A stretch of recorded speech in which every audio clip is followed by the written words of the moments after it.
From Carolla One Studios in Glendale, California, this is the Adam Carolla Show. Adam's guest today, comedian Avi Liberman and chef Andrew Gruel. Plus the news and trending topics with me, Mike Dawson, and now.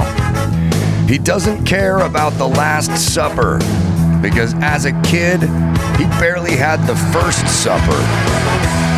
Adam Carolla. Yeah, get it on. Got to get it on. No choice but get it on now. All right. Well, lots to get into. Lots. Well, crazy weekend. Lots of travel, lots of comedy, some involving Dawson, 2/3 of it involving Dawson. Awesome Dawson. Yeah. Other things. First, I'm curious why, more things aren't remedied faster that are reoccurring problems or situations. And here's what I'll say. Go back to me and Zanku Chicken circa 1990, where I'm like, give me the 50-50 chicken beef shawarma plate. And they go, we don't do that. And then they pause. They go, everybody asks for that. And it's like, bitch, they're the same price. I don't see why this isn't. It's basically like you just going, you know what, make it a turkey and ham. If turkey and ham are the same price, then just put half the amount of turkey and half the amount of ham, and I'll have a turkey and ham sandwich. Right. And they just go, we don't do that. But everyone asks for that. And so when things keep occurring, why is it not remedied? For instance, I was doing a show last night at the End Club out here, and it was great. Club was great, audience great, rock and roll, best show I've had in 10 years. In Torrance, right? In Torrance. Okay. Great. But before I walked out on stage, I do not wear a watch. I should. I tried to find watches. All the batteries were dead. But I said to the owner, I go, is there a clock out on stage? And he went, nope. And I just went, everyone has a clock now. Why no clock? You know what I mean? It's like, nope. And it's fixable. It's doable. It works. Plus, I've said a million times, it's always an environment where the guy goes, I'm going to go up first. I'm going to do 6 minutes. And then the feature's coming on. He's doing 20 minutes. Then you come on and you do 45 or more. And I'm like, these are all things that would be good to use with a clock. Yeah, you know what I mean? Correct. And then they'll go, I can light you at 3 or with 3 left, or when do you want to be? I can light you at 45. You want to be lit at 45? You want to be lit at 40? And it's like, or we could have a clock. There's clocks everywhere in life, and it should be in any place. Day one of comedy, get a fucking clock, set it to the right time, and just put it out there. Maybe the person uses it, maybe they don't. But in a world where you're traffic copping, where you have 5 people and you're like, okay, everyone's doing 6 minutes, I just have a clock. It's not going to hurt. But anyway, I told you Vegas Airport has the Centurion Lounge. And Centurion Lounge is awesome, but there's a problem in that if you have a black Centurion card, you do not wait in line. Correct.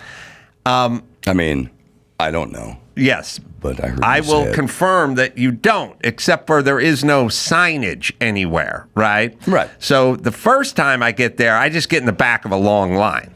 And for some reason, somebody who works there, because I guess people get confused, go, if anyone has the black card, they can come up front. You could also put it on a sign. You could put a sign that says black card, front of line. Because the last 2 times I went there, I told you last time, me and Mike just walked past everyone and went to the front and had a guy going, asshole. Yeah. And we and the chick checked us in, and then we turned around. He's like, asshole. And we're walking, and they're going, I don't know. I have to stop and explain. There's a policy, but you could put it on a sign in the thing.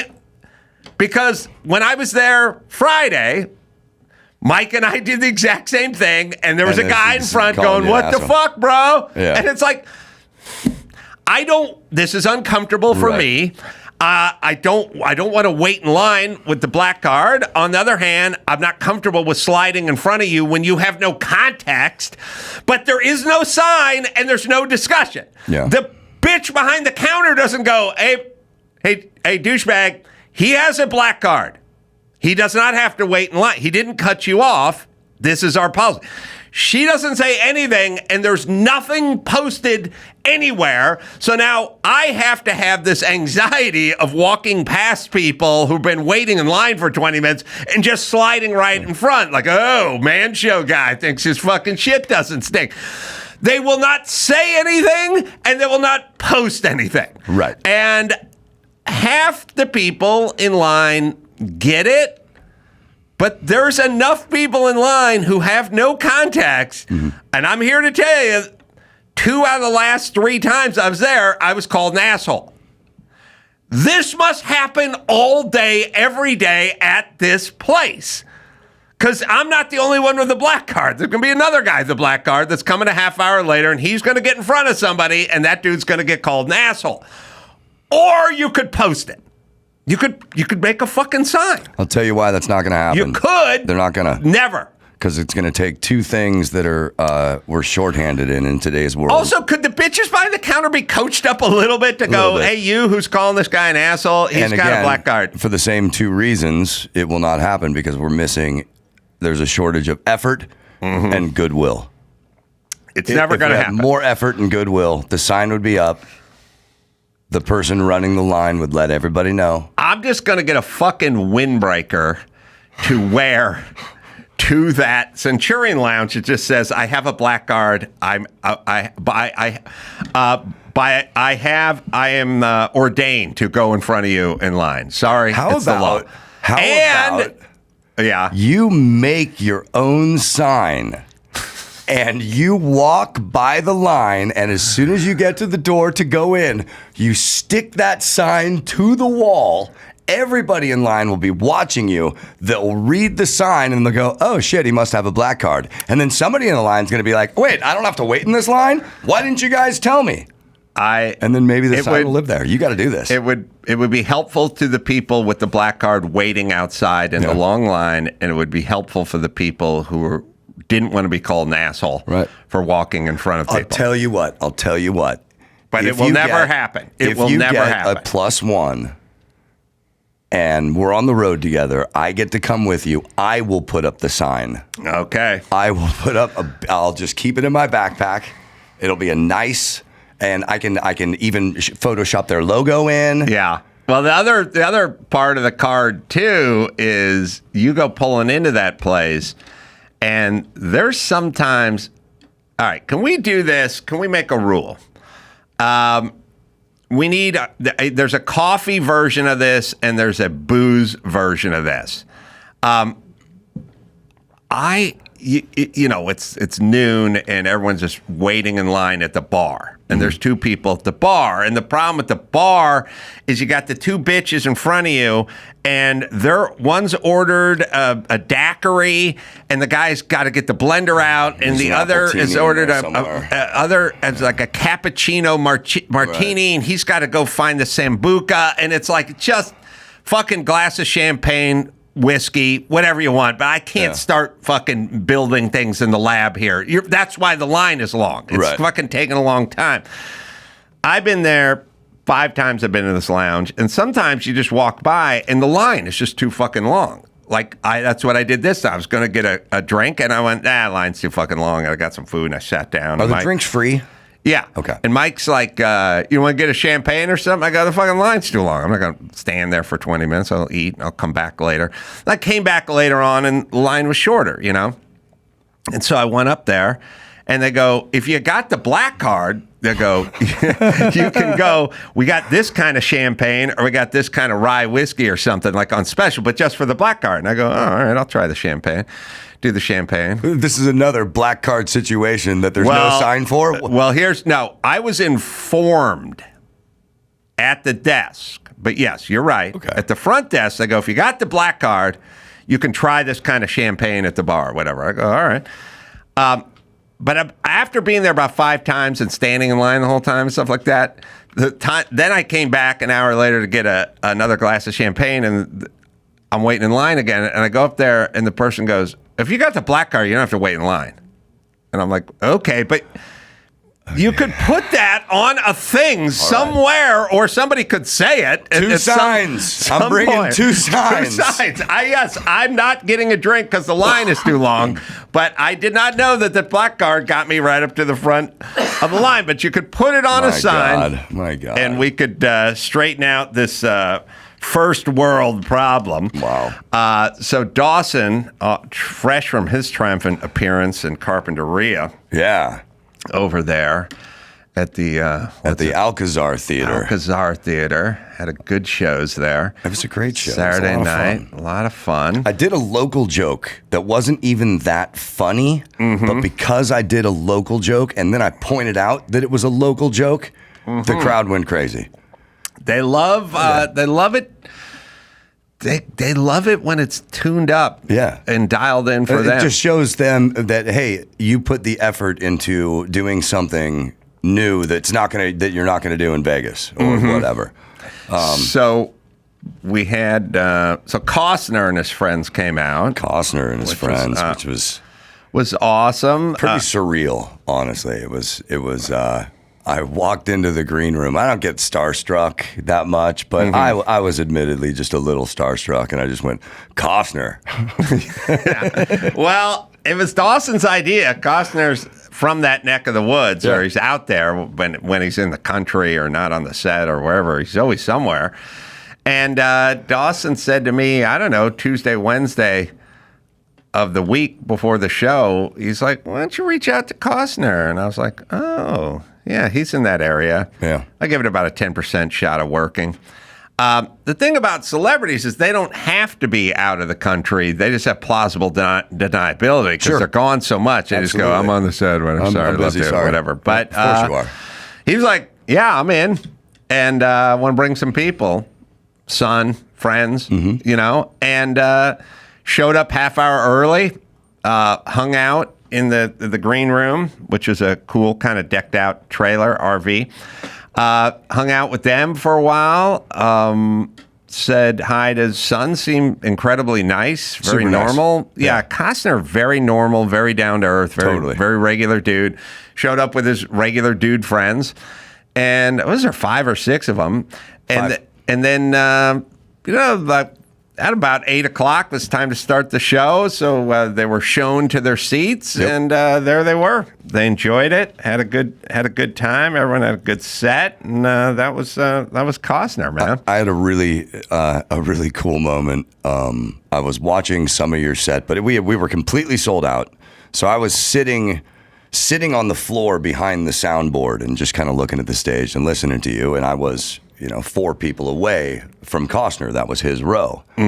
And I forget which joke it was, but it's a little bit of silence, and Costner's the first one to laugh. Oh, what a sweetheart. And you know his voice. And I found it really interesting that I totally identified his laugh. And it just kind of reverberated through the theater. And I had a nice proud moment there. The Ace Man made Costner laugh, and everybody in the audience could hear it. So that was a great night in Carpinteria. Hopefully we'll do it again. We also soon. had Alan and Lisa Parsons come out. Alan Parsons out. Yeah, that was fun. In fact, when I said Alan's here, when I came back to the green room and saw Costner and said, hey, Alan Parsons is here. He'd like to come back and say hello. Costner goes, Alan Parsons? And that's everybody's reaction to Alan Parsons. Yeah. Alan Parsons Project. Pink Floyd producer, and Beatles too. And right? Beatles too, Abbey Road. Crazy. All right. Now, I was thinking about Kamala Harris dancing, and then, of course, I was thinking about Ellen dancing, and then, of course, I was thinking about Bill Cosby dancing, and I'm like, oh. Now, you people think I'm talking about nothing, but I am not talking about nothing. I am talking about I'm very specific. And I think people think I'm fucking around or sort of got my tongue in my cheek. No. Ellen thinks of herself as a kind of person, which is a mean person who everyone who works for her scared shitless. Okay. So she overcompensates by dancing. which is to say, a lot of people think I'm an asshole, but I don't think I'm an asshole.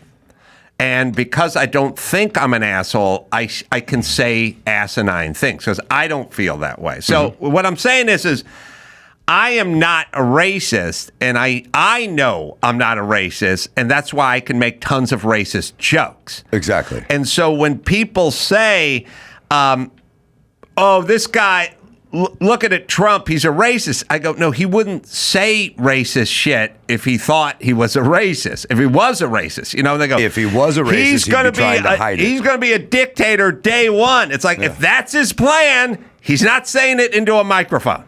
That's how dictators work. You don't get it. If you feel it, you do it. When you watch Cosby at the beginning of the Cosby Show doing his goofy dance, it's like if somebody put a camera on me and they said, there's just a camera, there's no microphone, you can't write anything down. You got 10 seconds to try to convince as many people as you can that you're not a rapist. Sing a chorus from a vehicle. I would, there's no microphone. Oh, okay. Remember that part? That's right. There's no microphone. You got 10 seconds to convince as many people as you can that you're not a rapist. I would dance like Bill Cosby danced at the beginning of the Cosby Show. That's all you could do. That's all anyone could do. They'd be as goofy and silly and funny, and then a percentage of people would go, there's no way that guy's a rapist. That's not a rapist. Look at him. Look at him. Look at him. Look at the sweater. Right. And if you were mean like Ellen, then you would dance at the beginning. If you're a bad person and you felt it, then that's what you do. Okay. Because you have to kind of think about it. People that aren't professional dancers and aren't good at dancing, they don't want to dance in front of people. It's uncomfortable unless you're really fucking good at it. But none of these people are good at it. So why are they dancing? I went to a wedding with Ellen. She attended the wedding. There was one of the best live orchestras I've ever heard in my life. Every person danced, including myself, who doesn't like to dance and can't dance, except for Ellen. She's the only person out of 80 people that didn't dance. So, does she like dancing? No, she does not. She does not. Does she feel like she's a bad person on some level? And by the way, I'm all for yelling at employees. Don't get me wrong. Sure. But she feels it somewhere. And so she dances. She doesn't want to dance. She doesn't like to dance. Cosby knows who. By the way, all reports is Cosby was a 100% douchebag. It wasn't just a chick thing. Like, I talked to agents and stuff who had to spend time with him and stuff. It was like, he's an asshole. Kamala Harris, I think was something like out of like 82 basically employees of her cabinet since 4 years ago, 4 of them are left. Right. Right. Okay. And they all left and they say she's a fucking evil shrew. Okay. Why is she dancing and laughing and smiling and dancing and laughing so much? She's a politician. She doesn't have to. She's not particularly good at it. What all three of these people have in common is she's a rapist. Is what I'm saying. Could be roofing people. She likes it because she likes the appearance of it. Right. And she only likes the appearance of it because she knows, look, I don't preach about gay men very often and what a sin it is to lay down with another man and so on and so forth. But if I started preaching a lot about it, you could assume that I was gay. Yes. So you should be agnostic about everything, including dance. And I think this is her, Ellen, and Cosby all in the same book, which is they know they're not nice, and so they want you to think, where's the crazy laughing coming from? Like if you think about it, like where look, how is it? Okay, let me say this. When people say, what's Adam Carolla like off the air? And I don't want to sound like a third-person douchebag. No, I do. But it happens. People ask me this all the time. It happens. And I'm 100% satisfied with every human being going, he's exactly the same. 100%. He's 100% exactly the same. Yes. So how is this person that never stops cackling and laughing and dancing firing everybody and having everyone quit who works for her, saying she's a fucking evil shrew and dresses everyone down. Why? There's a disconnect here. I want to bridge that. Basically, what you're saying is that in interacting with her staff, she's not dancing and doing all that. I think Ellen and Kamala Harris do zero dancing when they're fucking making staff members cry. I think there's zero dancing. Then there's all dancing. All right. That's good, though. That's scientific. I like the theoretical. Unnecessary dancing. Yes. Unnecessary dancing is only there to try to elicit a reaction from people to look at you differently. You know what? I'll give you guys a perfect example. I'll give you a perfect example. And we've been sitting on this for a minute, but I'll ask Joe. Joe, the armorer from Rust, the movie Rust with Baldwin in the shooting, the armor, the woman who's in prison for putting a hot gun. I think she got 18 months. Yeah. Show me just the picture of her from the set, just from her on the set, if you have it. Her on the set. So I saw a picture of her from the set of the day the gun went off. Uh-huh. She's got the pink streaks in the hair. She's got the piercings. Very hip. Very Hollywood. She's got green and purple in her hair. She's wearing flannel.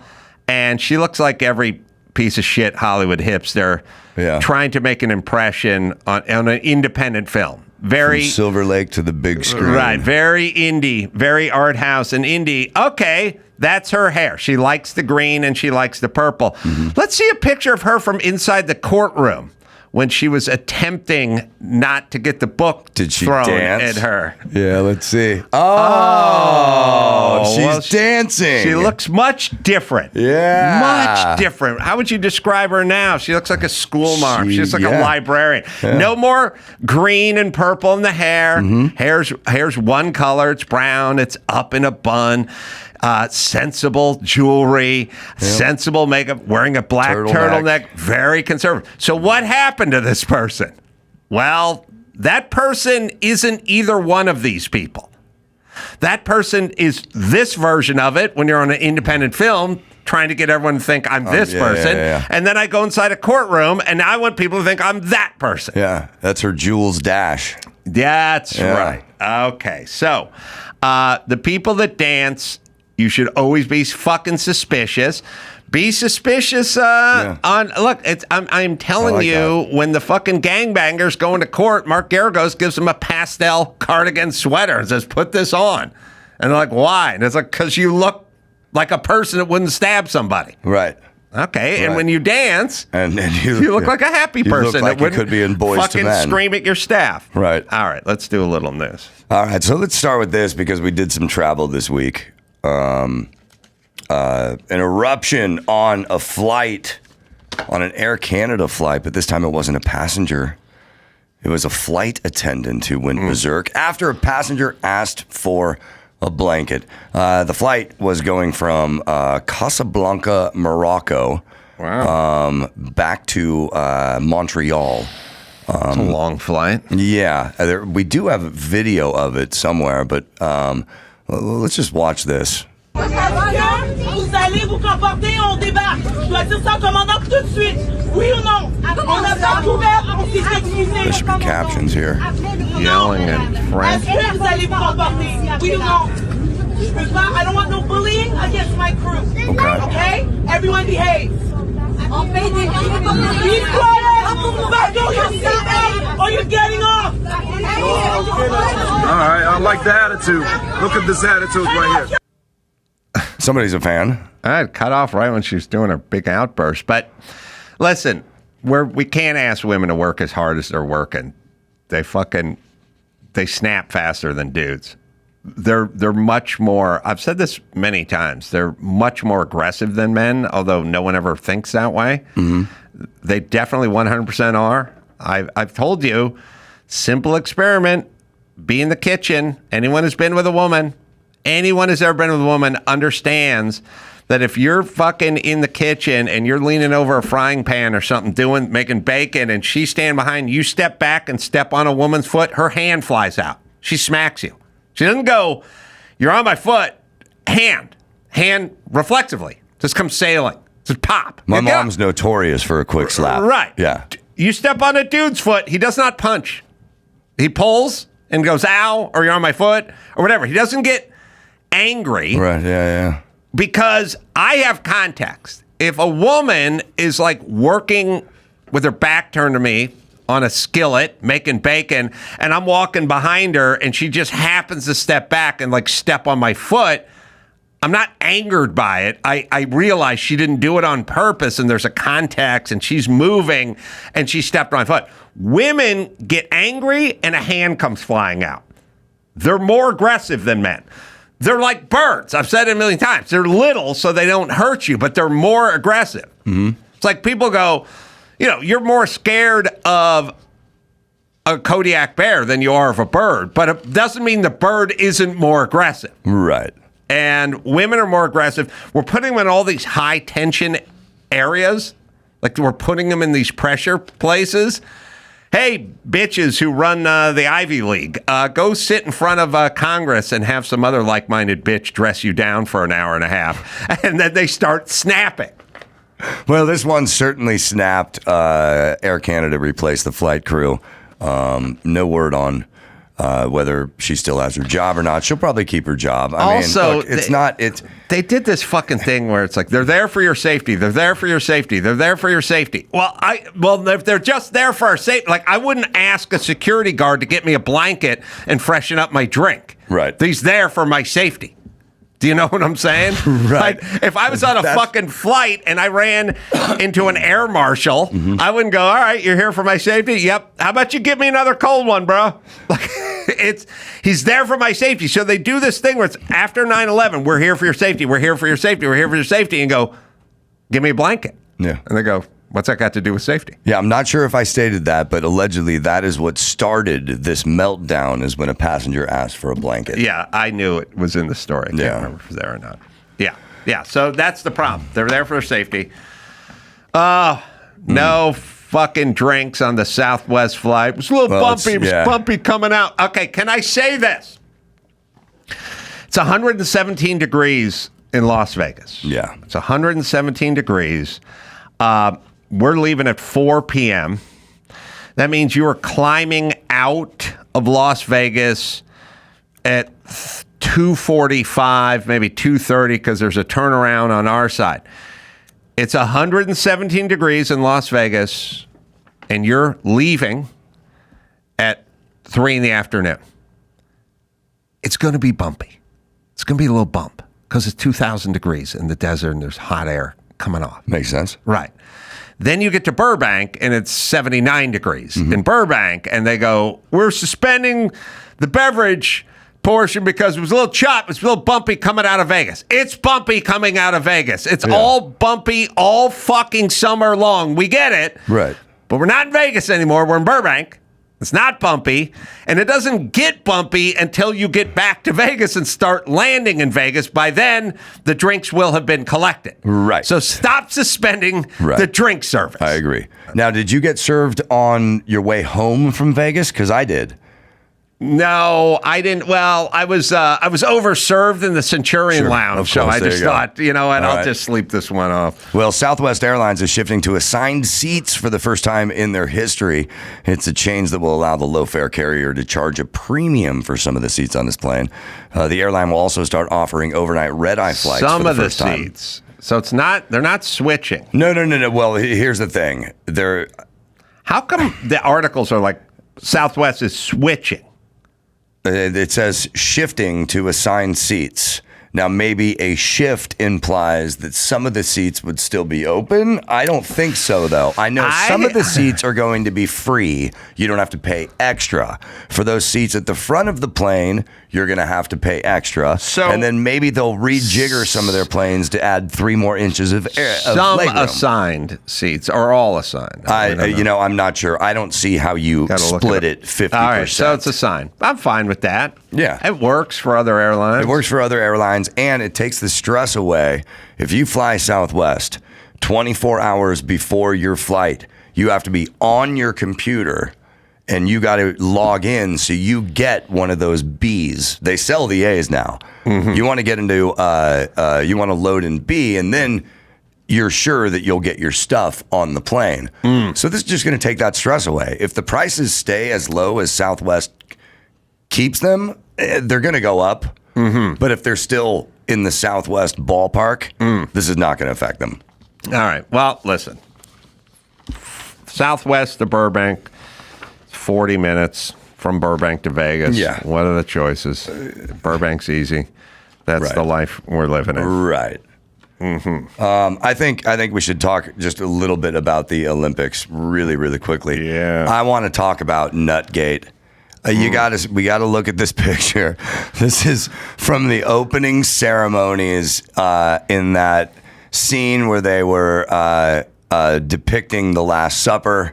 A lot of people are saying it's some Bacchanalian Greek thing. Bullshit. There's no picture of a there's a picture of the Last Supper, and then that is obvious. But this guy's showing brain, and I'm like, wow. There's nutsack hanging out of a guy's short shorts. First off, listen, it's virtually mathematically impossible not to have nutsack when you're wearing bedazzled short shorts that way, number one.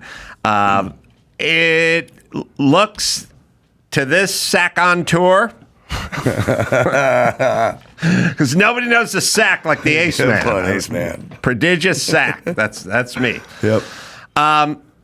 To this sack on tour, it looks like nutsack. Now, the question is, did the guy pull the nutsack out or drop the sack, or is he fucking around like one of my friends from high school definitely would have done?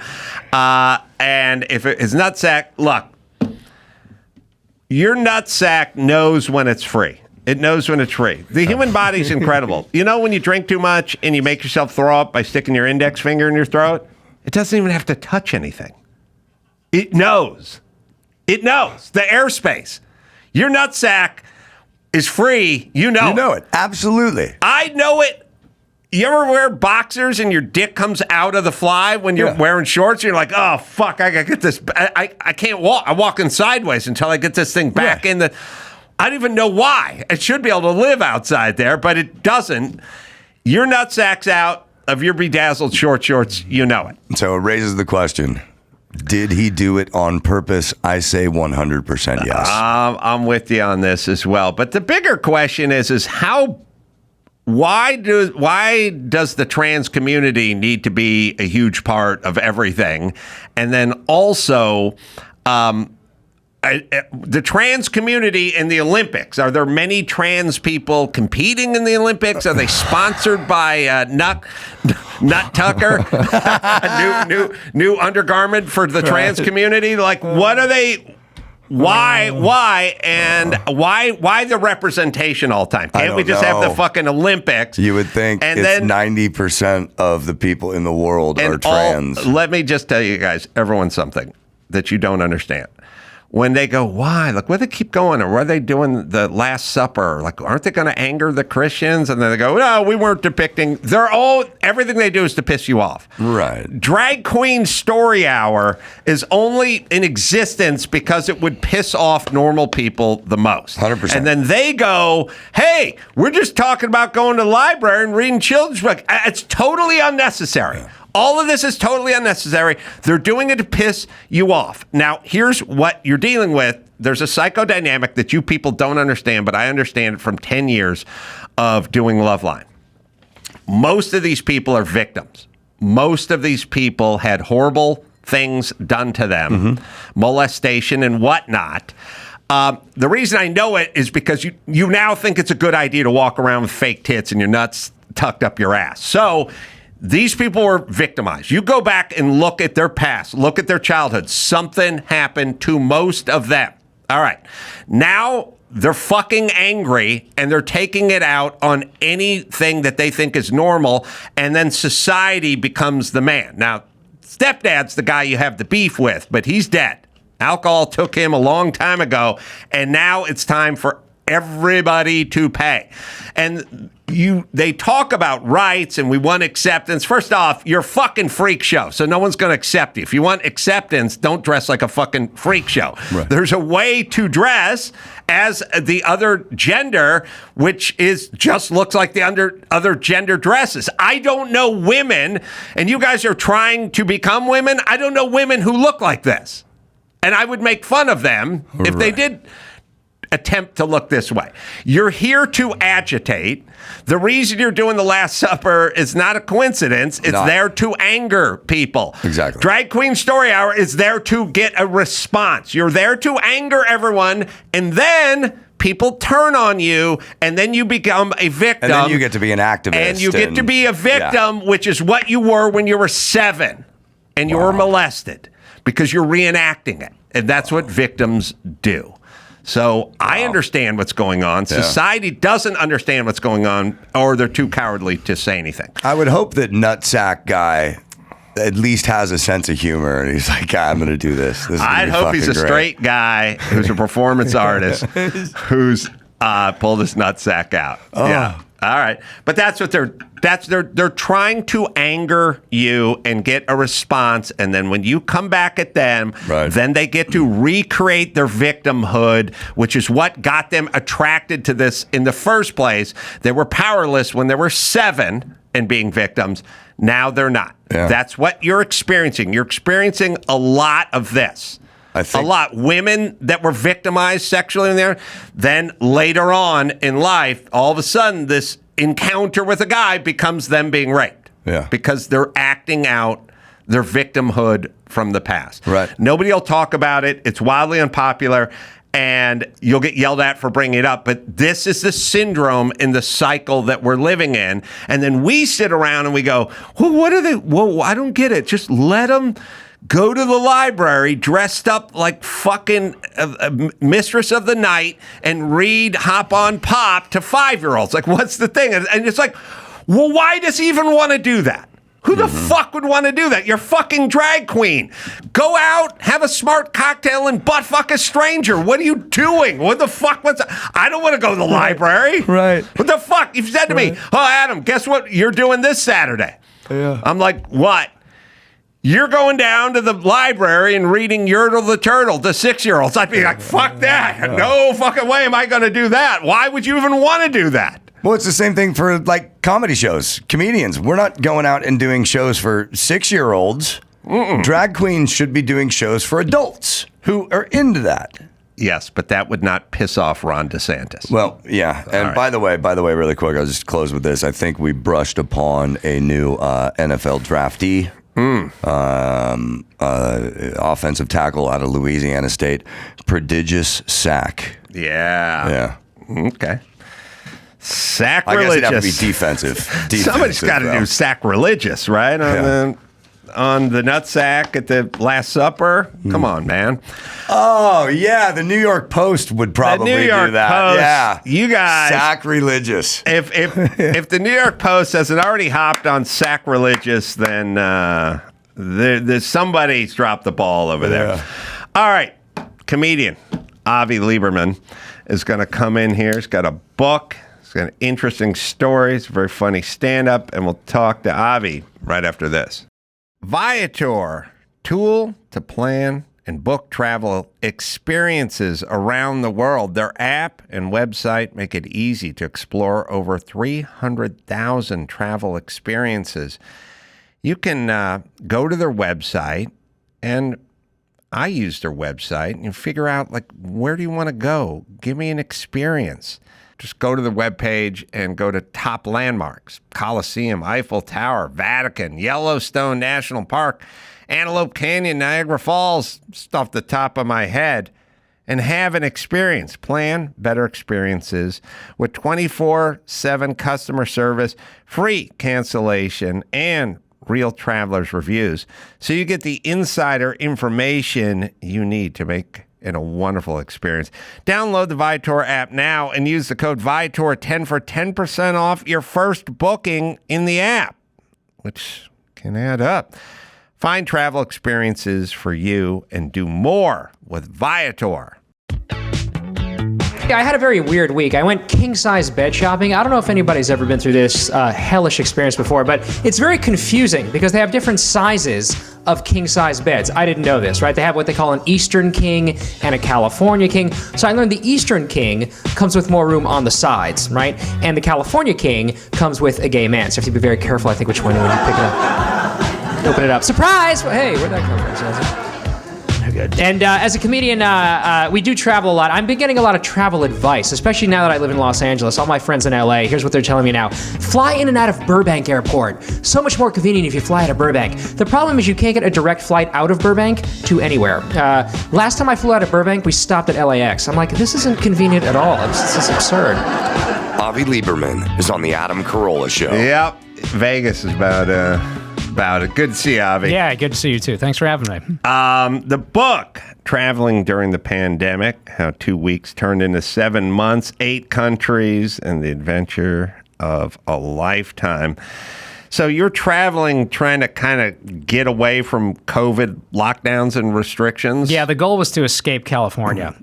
So it's once I saw the 2 doctors, and I remember this, the ER guys, and they said, well, according to us, like the survival rate is 99.8%, and they pulled them off of YouTube. Right. I went, I'm out of here. This is just agenda driven. Like you've got doctors telling you this isn't as crazy as it should be. And I went, okay, it was just screaming at me, this is just bureaucratic nonsense. Yeah. And so I was born in Israel, so I had citizenship there, so I knew I could get in. Mm-hmm. And a friend of mine who worked in tech got stuck in California, and Israel at the time had this hard 2-week, lockdown. And he goes, I'm not going to go back and deal with that. So my apartment's open. Why don't you just go there? And the Foreign Press Office had flown me to Israel to do a show a few years ago. So you meet, ministers, and a wife of a minister said, and I had COVID very early, so I was up, I had the antibody. She goes, get a test, I'll get you out of the quarantine. And all my friends were like, it's not going to work. And I was like, yes, it will. And I showed up, and we sort of split the difference. We were both right and wrong. It lasted a week, and then I was able to get out of it. And at the time, they were kind of open. And then they started their stupid lockdowns again. And I was like, well, what do I do now? I remember when I went to Israel, it was the first time I'd been on stage in 6 months. I finally felt like I had a life again. And everyone in California is like, well, don't come back here. I was like, well, what do I do? So that's when the traveling started. At the time, Israel had green lists. You could go whatever's on the green list, come back, no quarantine. And I was like, well, our careers were wiped out, and every show was on Zoom. Right. So I'm like, well, I'm not going to stay a prisoner if that's the case. And so that's when the traveling started. And people were like, how did you decide where to go? I didn't. They decided for me. And that's what I just What do you mean started they to do. decided for you? The bureaucracy Right. of Israel. And it was awful everywhere, but particularly so the bad question that I have from COVID, because I was never down with it, but I'm never down with anything. So, Right. That could be default setting. as you should not be. That's why we like you, Adam. It could be something serious. I don't know. But what I do is I immediately think, how much can I affect this, like for my own self, which is to say, I do some race car driving, and sometimes the car gets out of control and it's going backwards, down the track at 125 miles an hour. And I sit there and you'd think I was bored watching a movie. Like if you saw my posture, because I can't control the car at this point, and I realize I cannot control it, and I end up going very limp and relaxed, and I don't do much. And you would go he would seem like he would want to do more, but I do less because I can't do anything. And so I figured out I either am going to get COVID or I'm not going to get COVID, but there's nothing I can do about it, since everyone I spoke to who got COVID would always say I did everything right and then I got COVID. So I Right. would say, well, then why am I burning the calories of trying to do everything right if I'm either going to get it or not get it? So I did nothing from the word go. But the bigger question for me is it's not really what Big Pharma is up to, because Big Pharma is doing what they do, which is make money. And it's not really what CNN up to, because Big Pharma advertises a lot on CNN, and I get what they're up to. So that all makes sense to me. It's a little disappointing, and I wish it wasn't so. And I kind of get what the teachers' unions are doing, and because they don't want to go to work and they want to stay home and get paid and day drink, and that's fine. And I get what the governor's doing, because he needs the teachers' unions to vote for him. So he's siding with the teachers' unions. And I sort of get Rochelle Walensky saying it's safe to go back to school, but then having the teachers' unions get hold of her and tell her to walk that back. And then she just says, I was speaking as a mom. Oops. Yeah. Yeah, even though I'm going to step and repeat for the whatever governmental FDC or whatever she fucking works for. But the whole point is, I get what everyone is doing, but I don't get what the average citizen is doing. And why don't you understand that when a guy comes out as a physician, I remember these guys, and started talking of, like, I'm an emergency physician and this is my partner. I don't know if they were in Simi Valley or something. And they go, here's our experience with COVID. It's not deadly. And then these guys get taken down. Like, why doesn't the average citizen of any country understand what's happening almost immediately, because it was abundantly clear to me? Right. Well, I think it's Thomas Sowell is one of my intellectual heroes. I try to do whatever I can with him. Oh, honored by Time whenever they do the greatest Black Americans. He's always Beyonce's on there and he's never on there. Yeah, it's ridiculous. So, and again, I think it's he says politicians and bureaucrats do what benefits them, not what benefits you.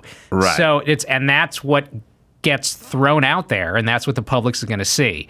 So it just takes a few people, and they were out there to go, this is ridiculous. I mean, just being on, quote unquote, in the street and seeing it, common sense would dictate this is absurd. Like, I have to wear a mask, but when I on a plane, except when I'm eating and drinking, like when I actively open my mouth and close, it just doesn't make any sense. What happened to people? Like, I was screaming at everyone about this all the time, and everyone's just looking at me, just going, do what they say, and I was like, it's an easier fallback. It's a lazy response to go. They still don't really. And by the way, I rub it in everyone's face every chance I get. People tell me all the time, like, just turn the page, leave it alone. I go, fuck you.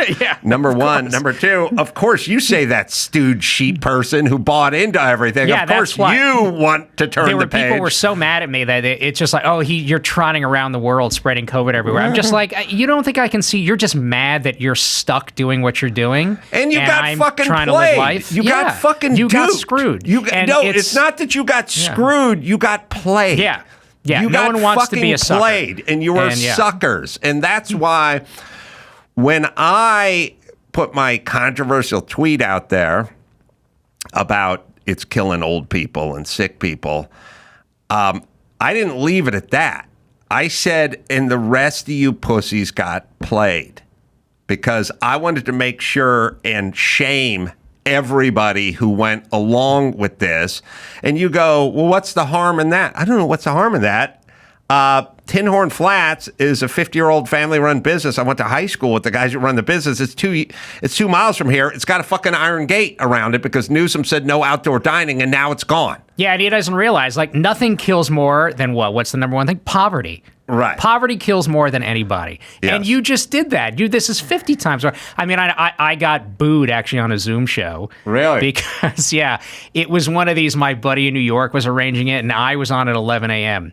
And I did this just to make the other three comics on it laugh, which it did with everybody. He said, this was at the beginning where we didn't really know how to do Zoom shows again. He goes, I'm going to leave some microphones on of a few of my friends that I know are big laughers. I went, okay.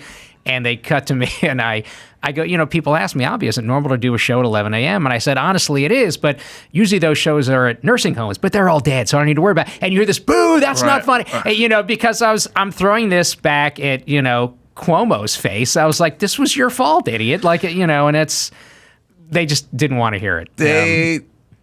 There's a weird thing where they're semi-impervious to thousands of hours of them being wrong on video. Chris Cuomo, I always talk to Dr. Drew about it. I like Chris Cuomo, but he's got 1,000 hours of him lying on CNN. And he still won't admit it. And he's just like, what? Like, it's like we have the footage of you either lying or being wrong for countless hours, and you have no problem with it. It was Dave Smith, I think, pointed him out. Like, called him on it. Like, here's the video if you lie about ivermectin. And he still was like, well, that's not, you have to interpret it the right way. They just kind of snake oil their way out of this all the time. And it's enraging. I say to Dr. Drew all the time, I would be humiliated if there was countless hours of me being wrong about shit on the internet. Instead, there's countless hours of me yelling about this shit. But anyone put a fucking best of reel together with me being wrong about anything COVID. Go ahead. Knock yourself out. Spend 2,000 years scrubbing the internet for one fucking thing I got wrong about this. I got yelled at the entire time, but I said old people and sick people and the rest of you pussies got played, and who's getting played next time? Because what I was saying is you guys are the problem. Not the dead people, not Chris Cuomo, not the politicians. It's going along with it. It's you people that cause this problem. And the reason I'm calling you pussies is because I'm trying to shame you. And the reason I said who's getting played next time is because there will be a next time, and they're going to need more pussies like you to get in line. It's basically what Thomas Sowell, refer to him again, it's valuing the verbal. When you value what people say and not what they do, that's the big mistake. And that's what they do. It's like I point this out, for example, when Obama said, if you like your health care, you can keep your doctor and your rates will stay the same. The polar opposite happened, and they don't care because he said it so well that no one cares. So if you're spouting COVID stuff eloquently, they don't care because they said it well. And that's the problem. They don't look at what the facts on the ground are. And that's what I was willing to lie, cheat, and steal to do anything to travel and live a life. And because I knew that this is just bullshit. I mean, I could just see it on the ground. This is nonsense. I completely concur. And I got to see, I felt like I got a front row seat to who politicians are or who many are, which is sort of snapping into action with totalitarian dictates, right? And so people go, well, what do you mean? And I go, well, okay, I'll give you an example. Let's just say this. Let's just say you're married to a woman and you have kids. And who identifies as a woman? Okay. And you kind of want to know, who is this person really? Like, I want to know what's going on, So at 3 a.m. when she's asleep, you basically set off the smoke detector inside the house, right? If you saw this woman jump out of bed, run to her closet, the opposite direction of the kids' room, grab all her jewelry, run down the hall. When one of the kids walked down the hall, she knocked the kid over, ran out the front door and slammed it, and was looking at her jewelry out in her bathrobe in the street, you'd go, there wasn't an actual fire, but I got a good idea of who you are now.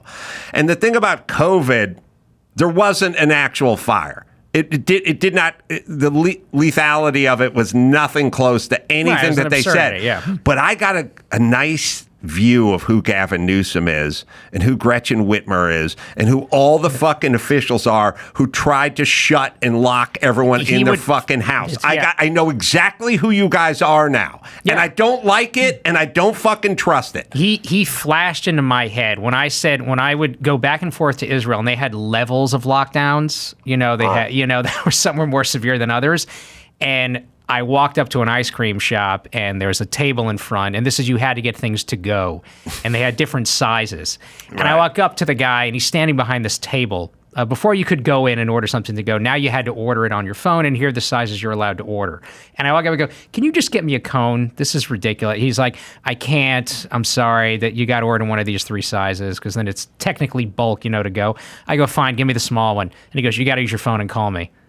I go, are you kidding me? And he's like, talk to the government. And I'm just like, Newsom's face is flashing in my head. But listen, what does this have to do with COVID? It was just so all stupid. you fucking pussies out there could have ignored all of this shit.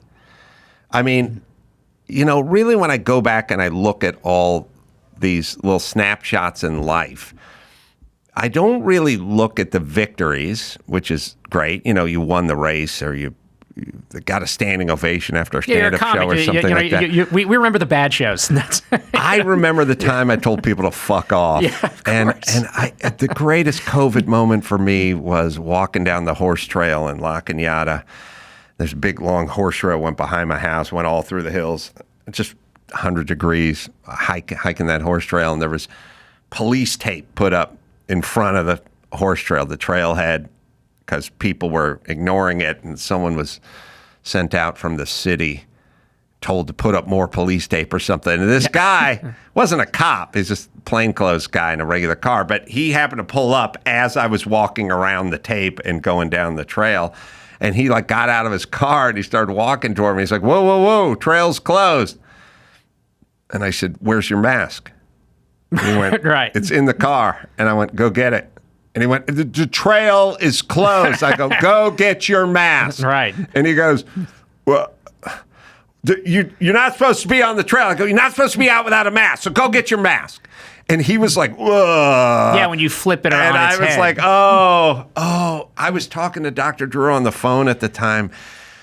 Drew almost came in his pants. He was just like, oh, my God, who are you yelling at? I go, some guy from the city wants me to, whatever. He fucking loved it. But I look back on those moments.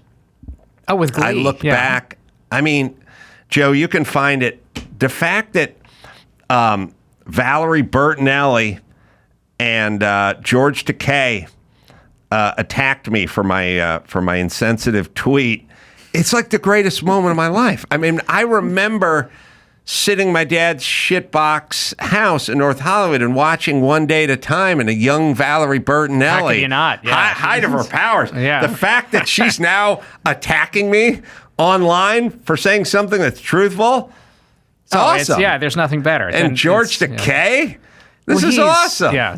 How do you think he's going to, view this thing? The sad thing is that when they're have such colossal pussies. You know exactly how they're going to react. Yeah, they're worried about work. It's Hollywood. It's right. Hollywood They're going to buy it, and then they're also going to police it, too. I think it was that Newsweek article. That's what it was. It was so awesome. And Newsweek wrote an article about my tweet. Awesome. They got everything wrong. How about ignoring the tweet if you're that upset by it? When was that? Well, I learned that Valerie Bertinelli has asthma, and so I was trying to kill her. Of course. Because she's got asthma. By the way, chain-smoking Eddie Van Halen. Yeah, that's fine. No problemo. That guy just fucking dragging nail, just smoking butts all fucking day long. No problem. Yeah, drinking, and that led to the breakup of the band. I heard when Sammy and Eddie, when whoever wasn't drinking anymore, I think it was Sammy stopped, and they lost their drinking buddy or something, or the other way around, whatever it is. That lifestyle's fine, but something that you get that has no chance of killing you, it's just almost no chance.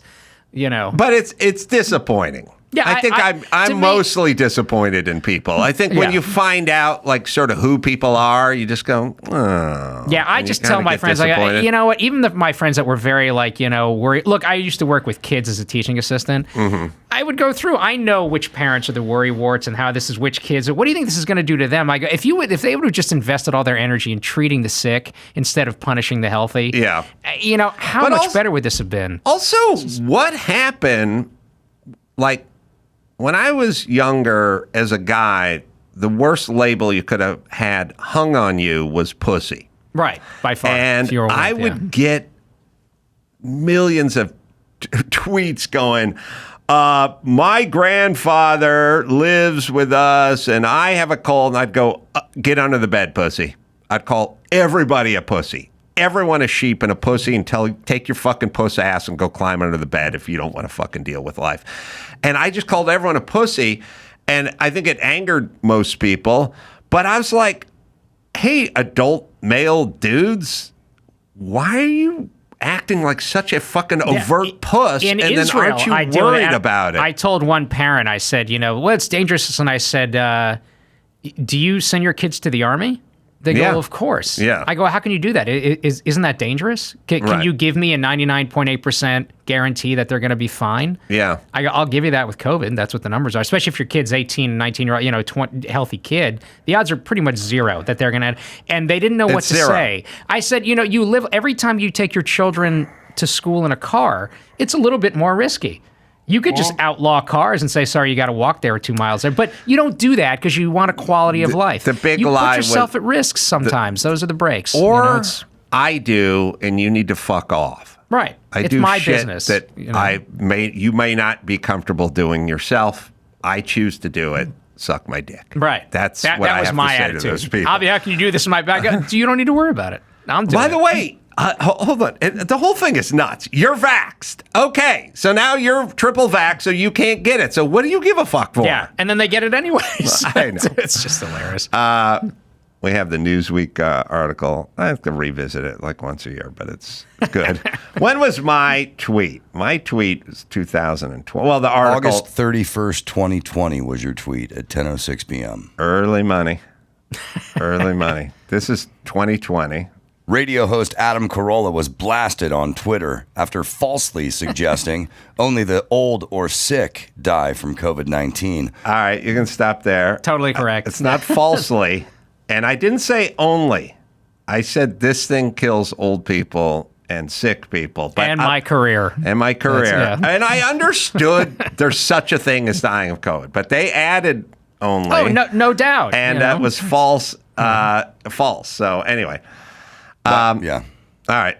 While insulting those who, quote, got played by believing medical experts. Yeah. Oh, yeah. You guys did believe medical experts who lied.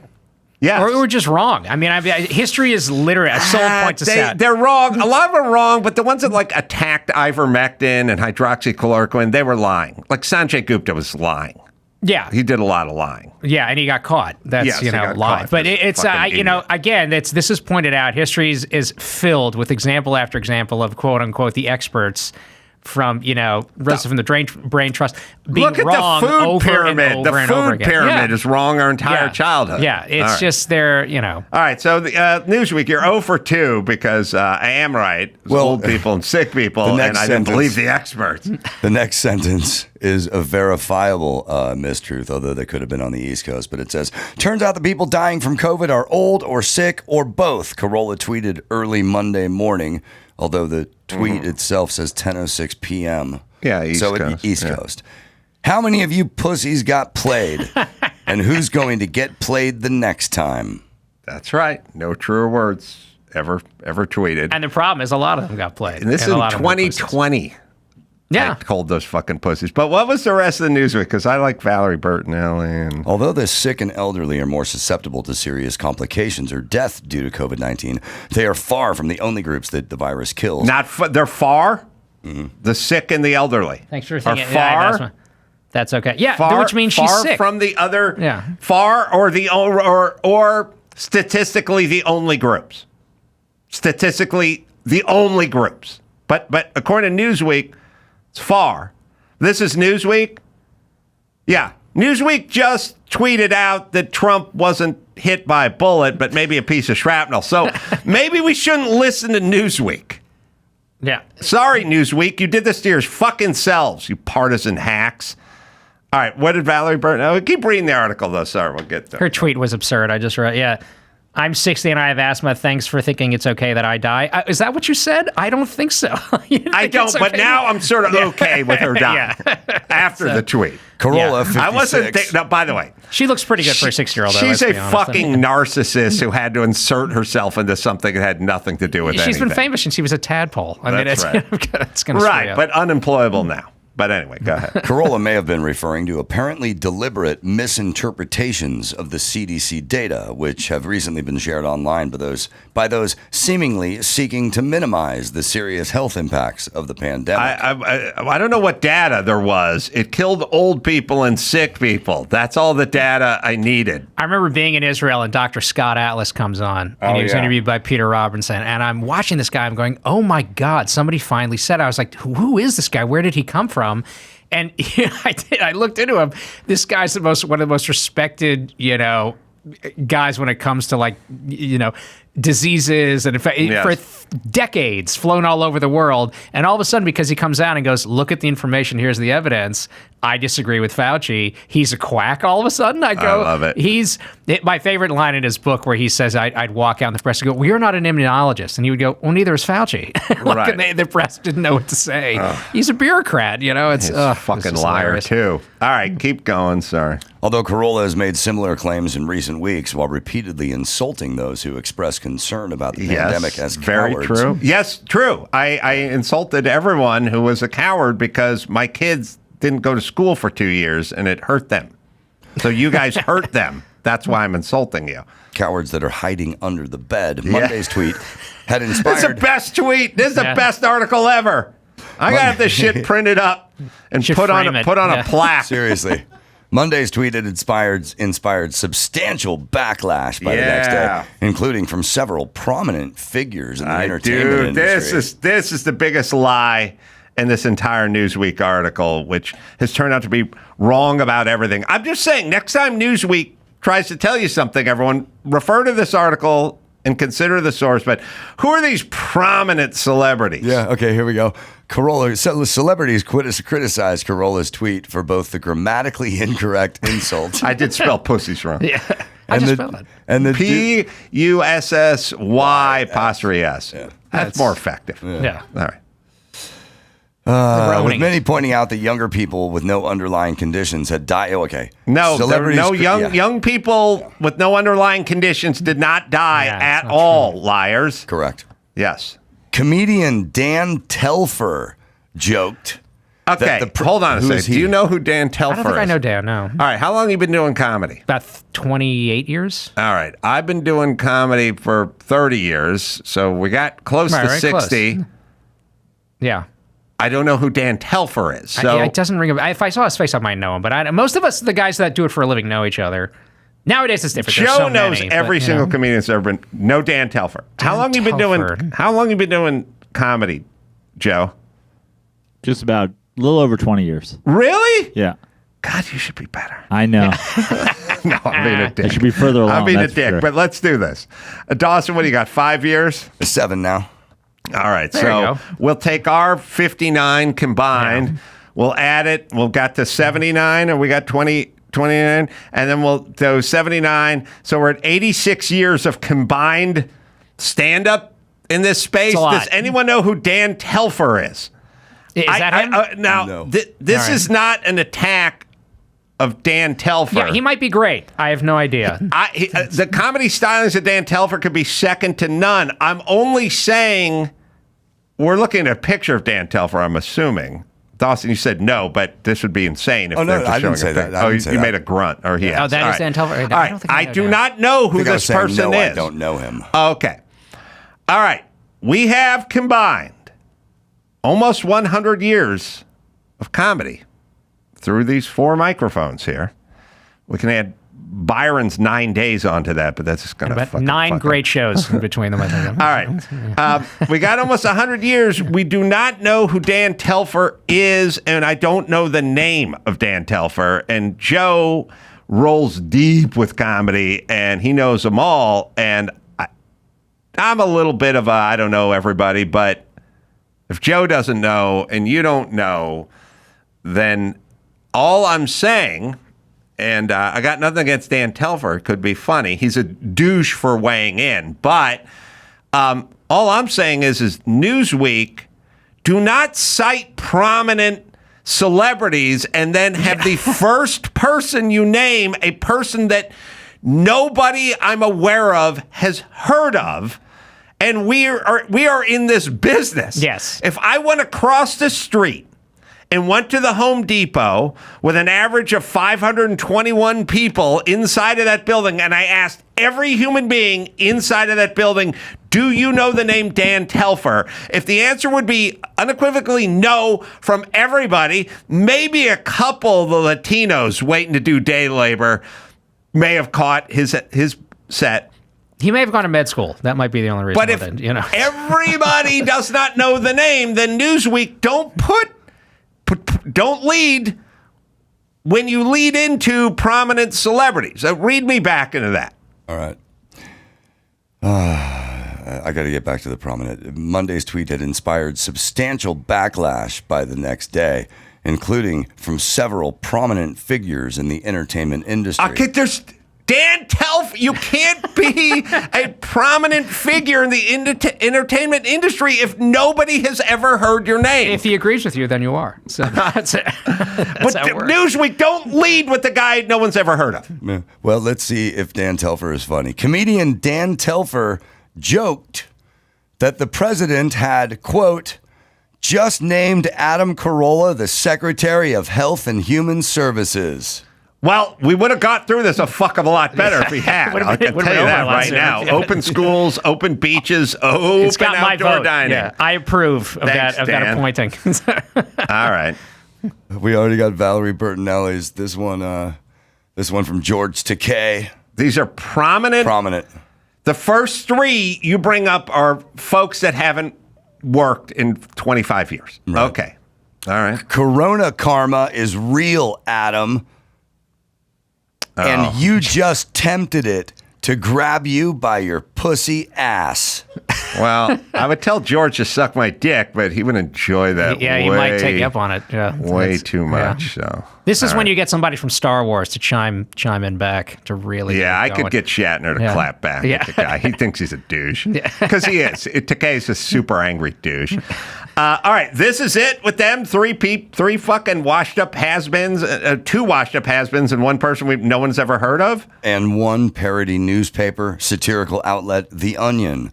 Also quickly shared a previously written article headlined "Parasite Regrets Choosing Adam Carolla as Host." Now, to be fair, they wrote that in like 06 or something. Yeah. I don't even.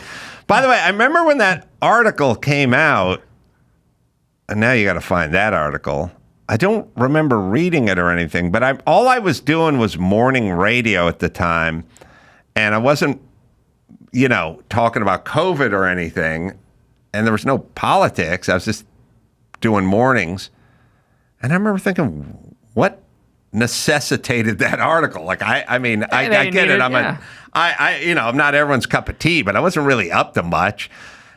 So I was like, I don't know why The Onion would write that about me. I wrote one ripping into The Onion. Oh. They were viciously anti-Israel, and I wrote one in their style going, The Onion hires Hamas writer. This guy's hilarious. And, wow. And I did the, you got back at The Onion. I clapped back at them. I used to write these satires for the Times of Israel every now and then. They'd tell me to, shoot these over. And I would just do it for them. And I wrote one. They had some viciously anti-Israel parody, and I was like, well, this deserves a little clap back, so I wrote one back at them. Wow. And, so it was fun to sort of, good for you, make one. The Onion wrote this in 06. Yeah. I don't think it was based on any events or anything. I think they just decided to attack me. Well, by the way, listen, everyone. Well, in 06, you should know that I'm 6 months as Howard Stern's replacement on the West Coast. Okay, so here's the thing. I am endlessly amused by people who attack me, and I have no problem with it at all, but you need to know something about me. I'm never wrong, and I'm funnier than all of you.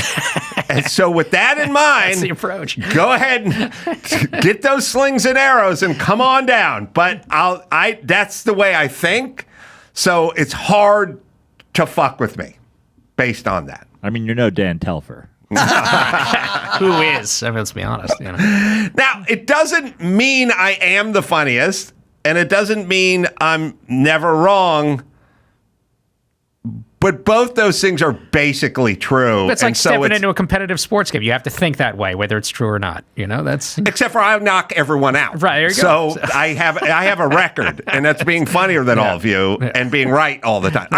You just read the Newsweek article from 4 years ago. Yeah. What part of that wasn't I right about? Yeah. So it's a great idea. You can write all the articles you want, but it's hard for me to internalize them. I'll not feel bad about myself. Right, especially if you're right, if you're proven right. If you get to something that you're right about, then that'll be different, Sorry. That's fair. All right. The Onion. Just 2 weeks after settling on Adam Carolla as its next host, a Los Angeles area hookworm whose life cycle depends on the performance of the comic personality's digestive system said it is beginning to question Carolla's ability to stay fresh and produce consistent, quality nutrients on a daily basis. It doesn't take much to be a decent host. You just have to sit there, generate a couple cell lines every few minutes, and let me systematically tunnel my way through your internal organs, said Necatar amaranus hookworm, a 10-millimeter long nematode parasite of the Acinetobacter family from Carolla's small intestine Tuesday. I've been trying to suck the life out of Adam, but it's difficult when there's absolutely no life to work with, it added. The hookworm first came into contact with Carolla. Let me just say this. I don't think of myself as a low energy or low life or anything. I don't know I don't know how they want me to think of me or other people. I don't think people think of me that way. No, because you're being funny. It's one thing if you just ask a couple of questions and then let the guest go for 35, 40 minutes. That's like a talk show late at night or something. But you're not doing that.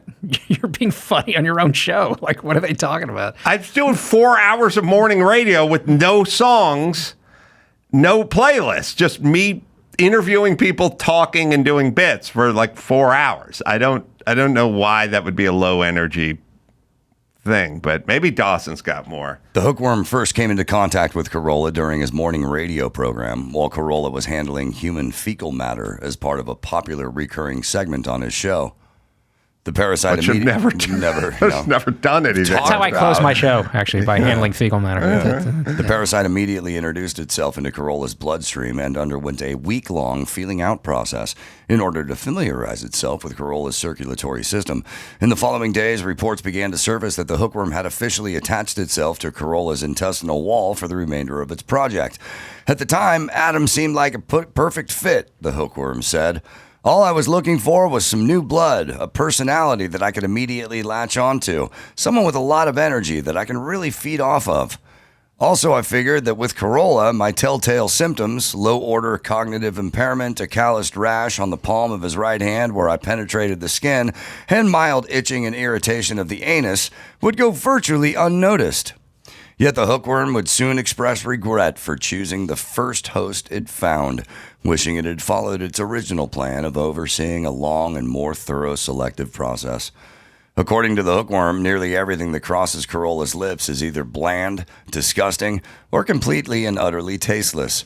His bodily instincts are way off. He has no idea how to keep the juices flowing in his digestive tract, and even his best cell material is weak, said the hookworm, who was warned by a tapeworm that tried out Carolla as a host from 2002 to 2003 that he is a, quote, acquired taste.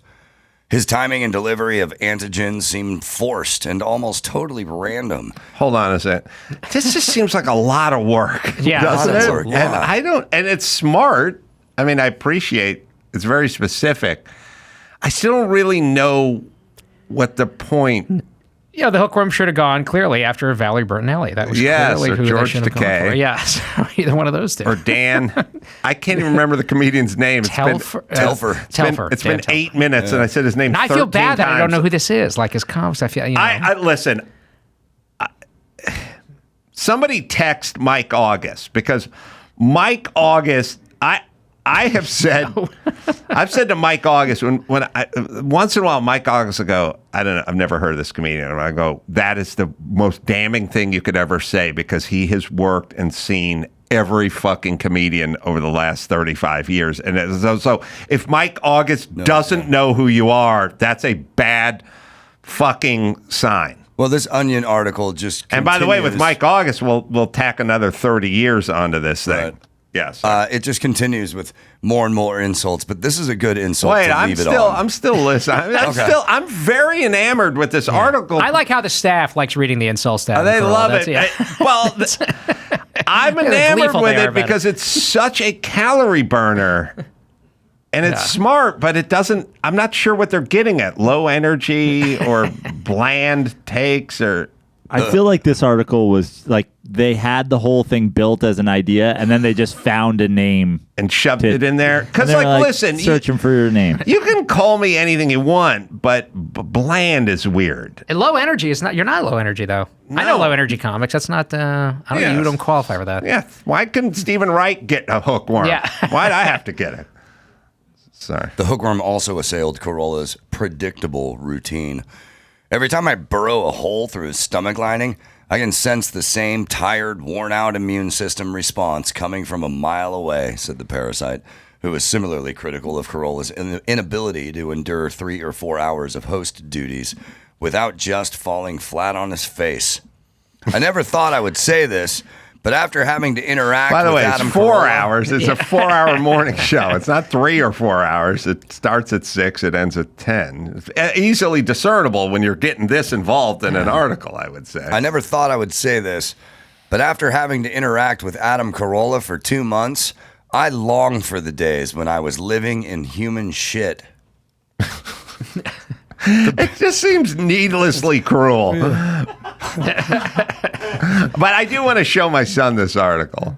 The parasite, however, hinted that Carolla would likely not last very long as a host, noting that it had I should say that radio show was #1 in Seattle and #1 in Las Vegas. And you want to know what the smartest market and the dumbest market is in America? Seattle's the smartest and Las Vegas is the dumbest. And we were #1 in many, many markets. So Yes, I don't we want to were. sound defensive, but it lasted a while and did pretty good.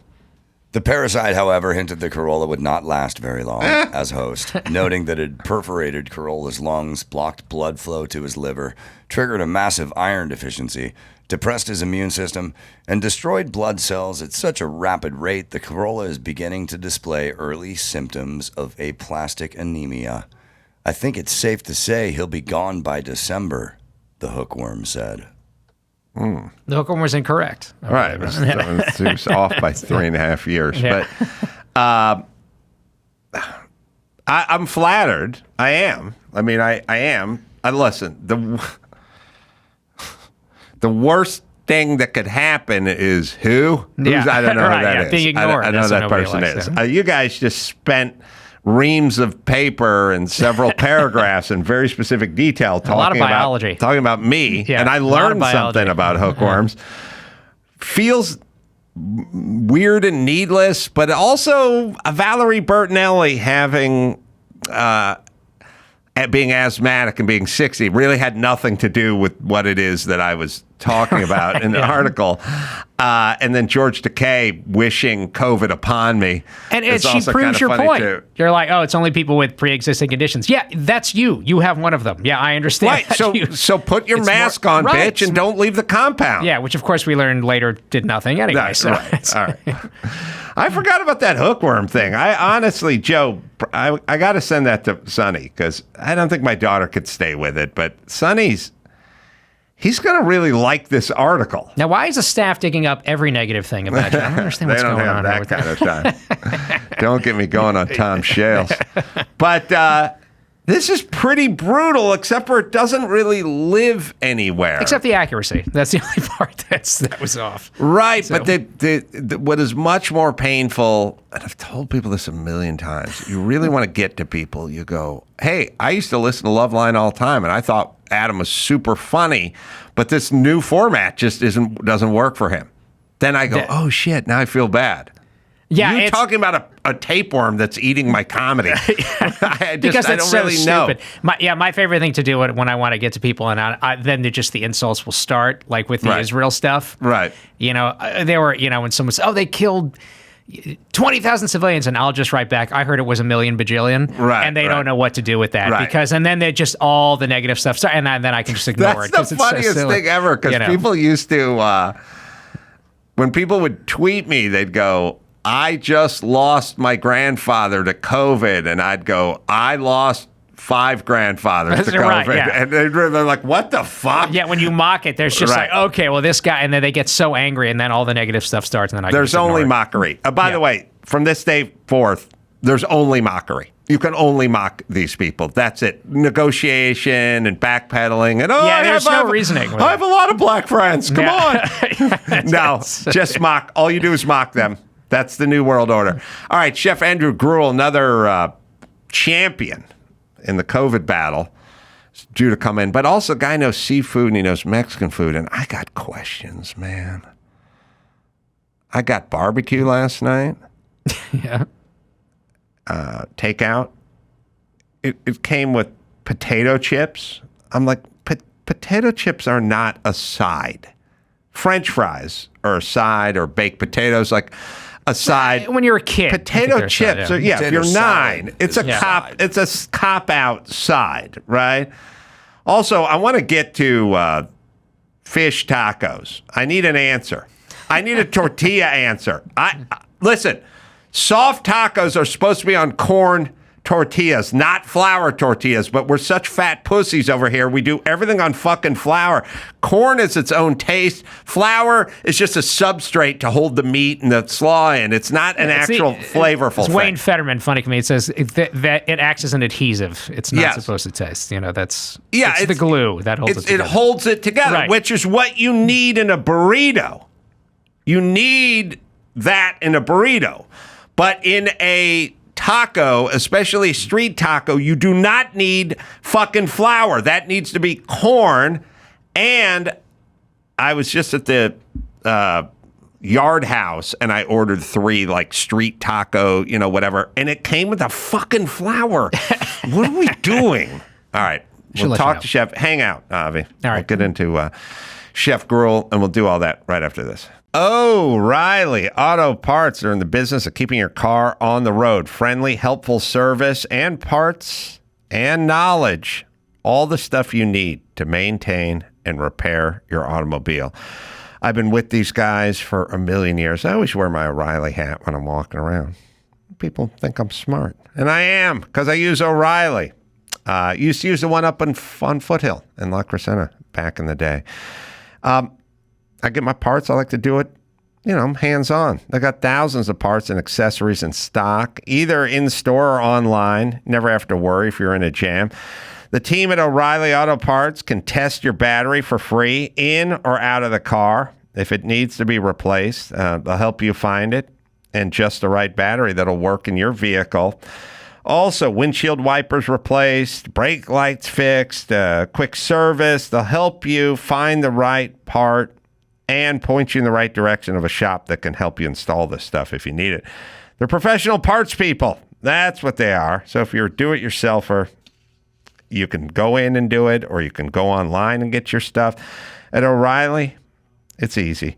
Stop by O'Reilly Auto Parts today or visit them online, O'Reilly.com/Adam. Yeah, let them know I sent you. O'ReillyAuto.com, O'ReillyAuto.com/Adam. Celebrating 15 years of podcasting, here's a memorable moment from the Adam Carolla Show's Ace Awards archives. Let's talk politics, because you've been up on that stage more than once. If you were working for Trump and Trump would listen to you and you could magically tell him what to do and he would do it, what would you tell him? And then I'll ask the same question about Biden. I would never work for him. All right. Sorry. I tried. Now, for some new memorable moments, let's get back to the Adam Carolla Show. Oh, that's dumb shit. What's her name? Marianne Williams. Marianne Williams. I'm so tired. When people don't answer a hypothetical question, I just go, fuck off, ditsball. She's a fucking nut job, by the way. She came in here, was wildly unimpressive. Like, when you sit with someone for an hour and you go, oh, this person's dumb. Or you sit with people for an hour and you go, oh, this fucking person's sharp. She's dumb. So have fun voting for her, you fucking cat women. Chef Andrew Gruel, everybody. New show, American Gravy, new episodes. That's on X, right? Yep. Saw you so what we have a little theme here, which is all of us were like righteous COVID warriors who would pop up and yell. The other guy was Attila Jim or whatever. There was a guy in New Jersey who would pop up. Ian. Was he Ian. the gym guy? There was like a handful of fucking normal people who went, fuck this. Right, yeah. And would show up on TV and would constantly be punished because of it. Yep. And Chef was there. So thank you for your fight. Of course. I know the mud. I was deep in it. Yeah, well, you're also trying to run a business in Southern California and being, regulated to death, right? Yeah, at the time I had 9 restaurants in Southern California. We had about 30, 31 nationwide. So, it's not like we didn't have time, to deal with all this stuff. But I tell everybody, right? So, prior to the pandemic, I was in TV, right? Food Network, then had my own show on FYI, but was never really outspoken. Always, it kind of kept it quiet. And my wife and I agreed. She's like, keep your mouth shut. Yeah. But always women. A lot of women tell me to shut up. Hey, chick think. There you go. Mm-hmm. And I remember enough was enough. I spoke out. I went on this tirade, went off on Newsom, ended up calling him an asshole. And so this is we've all done that, but this is the important part of the story. 6 days later, I get served an investigation by the Department of Labor in California on every single LLC my name was on, many of which didn't even have employees. Right. Full-blown labor investigation. Right. Yeah. Just coming down hard. Yeah, I know. These are the people who we got election, and we have to choose freedom or we're going to choose tyranny. I don't know. What side are you guys on again? You never start talking about freedom, but you're fucking willing to shut everyone down immediately who disagrees with you. And my whole thing is, you turn out to be wrong about everything. Like, it's one thing just to disagree with someone because you have that right as an American, but it also is an added little extra bonus that you assholes turn out to be wrong about everything. And everyone owes everyone a fucking apology, and I'm not going to shut up about it because it drives me nuts. Everyone eat a dick who wants to turn the page. Fuck off. You hurt kids badly, and you called me an asshole for 4 years. Yeah, I ended up selling all my businesses. It cost us over 6 figures in legal fees to actually fight that. Yeah, well, turn the page. Move on. Yeah. That's like, fuck off. They attacked people and tried to destroy people. So no, there is no turning the page. Can you go after them and get that back, being Nope. proven right? No, because it all falls under kind of the purview of just California doing business, right? So there's really no recourse at all. That's the whole point behind this. And then ultimately they try and drum something up. So they send hundreds of letters to all the employees you've had for 3 years. So think restaurants, Southern California, 8 to 10 restaurants. That's thousands of employees. And the letters are leading, and you fill this out. It's like, have they ever not let you go to the bathroom in the middle of the restaurant on the floor? And it's like, well, of course they didn't. And they're like, all right, we're getting you for that one. It's just the most absurd leading questions. What they do is they do shit like this. They go, were you ever informed that you could take a 10-minute break every 2 hours, and were you informed at the beginning of it? It's like, look, everyone here just does whatever the fuck they want all the time. I don't have to sit and talk to them about what California will let them do. If you got to take a shit, take a shit. If you want to talk to your old lady in the parking lot on the phone about something personal, go out and do it. But no, we did not sit down and have that discussion. Bingo. And that's where they get you on everything. But it's great. They're wrong about everything, and then you speak up, and then they sick their Gestapo on you. And it's a great way to do business, Newsom. So you, Slapfish was the big place out here, right? Yep. Was that an OC? Yeah, we were in Orange County. We were at LAX, Terminal 2, still there, actually. Like I said, I sold my share, sold my part of the company, and we had locations throughout the U.S. All right. So let's talk turkey here, but not turkey, because I don't like turkey anything, really. Like, people go, these are turkey meatballs. Thanksgiving? You don't turkey is good, but not the tofurkey or the turkey meatballs or the whatever. It's like, we got beef. We're good. We got veal. Let's do it right. All right. I like tacos. I like street tacos. I do not want flour tortillas near my street tacos. I like corn tortillas. Corn has a flavor. I've been to Tijuana a million times. I used to go to Tijuana there all the time. That's where street tacos come from. By the way, on the honor system, man, they'll just keep handing you tacos, and then at the end, you settle up. They don't know if you ate 18 or 4 of them, but you will settle up. But I went to, and I think dumb people like flour. That's my new thing.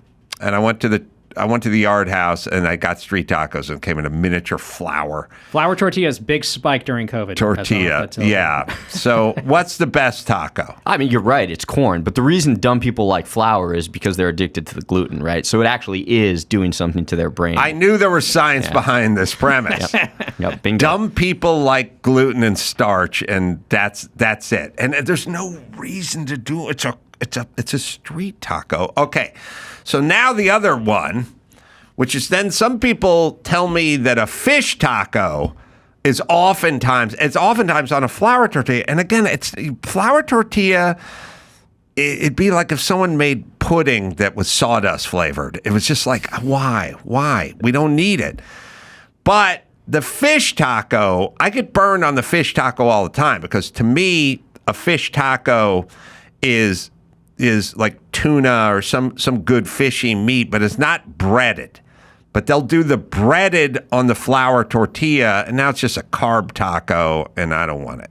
Yeah, because they're trying to make it look big, right? So it's like wearing a really small swimsuit to the beach to try and make your junk look big. Right. So the more flour, the more breading. It looks big. It appears big. It's the value proposition. That's the post-COVID economy right now. So what's the best fish taco? So the thing about the fish taco is the architecture, right? So obviously the shell, you got to get the ingredients right. So you're correct 100% on the corn, but that could be yellow corn, white corn, blue corn, mix them all together, whatever you got to do. But it's about the architecture. You need the fish down on the shell first, right? And then you put the cabbage and the sauces and the salsa on top of that. How do we do the fish? Well, you can grill it or fry it, but if you fry it, you got to go light on the batter, right? So you got to do a little dust in flour and then a really, really, really light batter. Not a fish and chip batter. Everybody says, well, I'm on beer batter. It's so great. I was over in London. No, that's like a wet sock on the fish. You got to just do a little bit of vodka in there, right? Because that keeps it light so that it can steam. That alcohol cooks off at that high heat, creates layers of steam, and then a real light, wet batter. So it almost just coats the fish. You almost don't know what's on there. You think to yourself, shit, is this the skin of the fish or is this a batter? Right. Well, can I ask a controversial question? Doesn't the wheat or the flour tortilla soak up the moisture better than a corn? Would that be the reason why? Well, you don't want to soak up the moisture, right? That's the thing. Is that's where you get that soggy sock, and that's the other problem. Okay. I'll tell you this. I don't want to get too granular here, but that's the problem with the corn is that if you let it sit and you sandbag them and you just line them up and you let them sit too long, then it gets too wet and the corn tortilla breaks apart. So what they started doing was doing 2 corn tortillas, which I hate. We'll never do double corn because the double corn tortilla, then you start to get into that mealiness that you described with the sawdust. Yes. So it's got to be cooked fresh. Cooked fresh. Yeah. Makes sense. Listen, anytime someone agrees with me, I always announce they're a genius. So you're a genius with that. Now, what is the best soft taco? Now, there's opinions involved here. To me, you can just back chicken out. I don't need chicken in my tacos. It's fine, but I don't need it. So what is the best? The carnitas or the what is the sweet pork? Like, is that the sweet pineapple pork? I love that one. Like the stringy the carnitas. One. Carnitas. Yeah. I've had that one as the Jew on the show. The Jew. Sorry, Jew. See, this is what happens. You may have missed the best. Yeah, what is the best taco? All right. So soft. The thing you want with a soft taco is you want it to be soft all around, right? So you want that rich, meltingly tender, gelatinous flavor in your mouth. So if you're going for that gelatin in the world of soft, you got to go with the beef cheek. Because it's got all that gelatin in the cheek, right? That cacheta. And you get that at any of these real taco stands around here, the beef cheek. Beef cheek, authentic. What's on soft. Oh, nothing, right? So beef cheek, a little bit of white onions diced, cilantro, touch of hot salsa. That's it. Yeah. Fresh hot shell. Is cheese an apology on a taco? Oh, I never do cheese on any taco.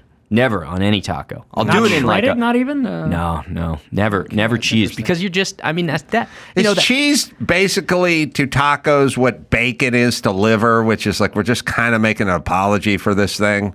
Like, I feel like there's... I've never said this in my life. I'm tired of bacon. Their bacon has been, sorry, Jew. Yeah, Bacon has I've been. never said it either. Bacon has been added to so many things now. I no longer want bacon. It's ubiquitous. It's everywhere now. Yeah, once Denny's jumped on that bandwagon and did like baconalia, we knew that it had just, kind of the big flown. thing in the Jew world now is lamb bacon. Really? Yeah, that's a big thing. That's like a fancy in the kosher restaurants. If you can get lamb bacon, that's how little self-esteem we have with our cuisine. Lamb bacon doesn't sound great to me. Have you tried it? I have. It's all right. It's like all right. beef fry. It's, I don't have much to compare it to because I think the real bacon is probably outstanding. But so you're saying there is no room for cheese in a real taco? The reason cheese is on anything that is like is because kids' food, they just never grew out of kids' food, right? Like that's what we do at the restaurant. We'll be like, oh, that's a great dish. Well, the kid's going to eat it. Throw cheese on it. All right, there we go. And then little Timmy's like, this is delicious. What's in there? What's the best sandwich? And should I be angry? I get angry at people. I've now had a second person in my life tell me that they like, I think it was corned beef. It could have been pastrami, but they want it on sourdough. And I'm like, no, sorry. Yeah. I'm like, rye. no, it's got to be on rye. Yeah. And I got rye thoughts. 2, which is the shit you buy at the store. Now, you guys can join in on this. The rye, it's too thick. It's too doughy. You have to go to a Jewish bakery and get it thin. Thin sliced rye is good. The bread should barely be involved. It's hard to find it. Vandy Camps makes it's thick goyim fucking rye. It's no good. But okay, best sandwich.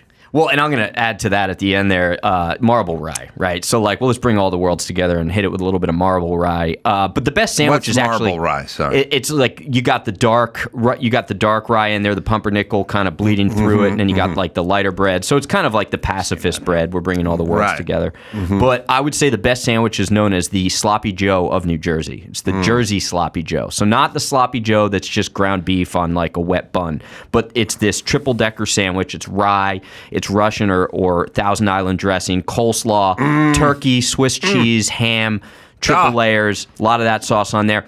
In Jersey at the delis, you call it, that's it right there. That's the Jersey Joe, we call it. This is the Jersey Sloppy Joe. Yeah. No cheese on there. There's Swiss on there. Oh, there's Swiss. Yeah, that one might not have it. That one might be. Well, that's what the Swiss cop had. What happened? Yeah, I don't know. That one's a communist. All right. And so that's the best. Yeah, that hands down is the best. But the thing about sandwiches is that we love sandwiches as our culture, but every single sandwich is dry. And it's so simple because you just got to go end to end on the sauce. That's why that sandwich works so well. The first and the last bite of every sandwich is dry. That's why sandwiches suck in America. All right. Best.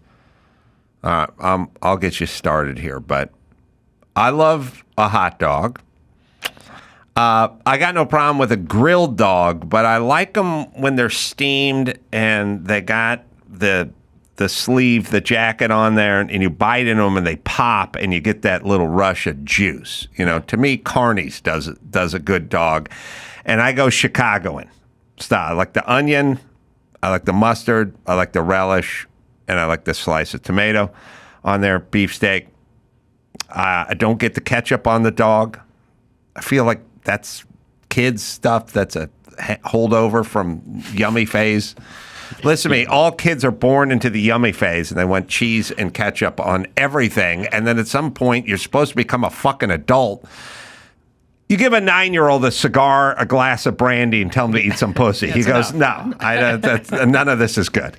None of this is good. But then you get older and you acquire a finer taste. You know what I mean? Like brandy doesn't taste good, but it tastes like brandy, And it tastes like grown up. It tastes like grown up. A cigar doesn't taste good, but there's a lot of people that are stuck in the yummy phase. Yeah, that is true. The acquired taste thing is really, really important. You mentioned there. I mean, it's kind of like Tori Amos, right? Very much an acquired taste.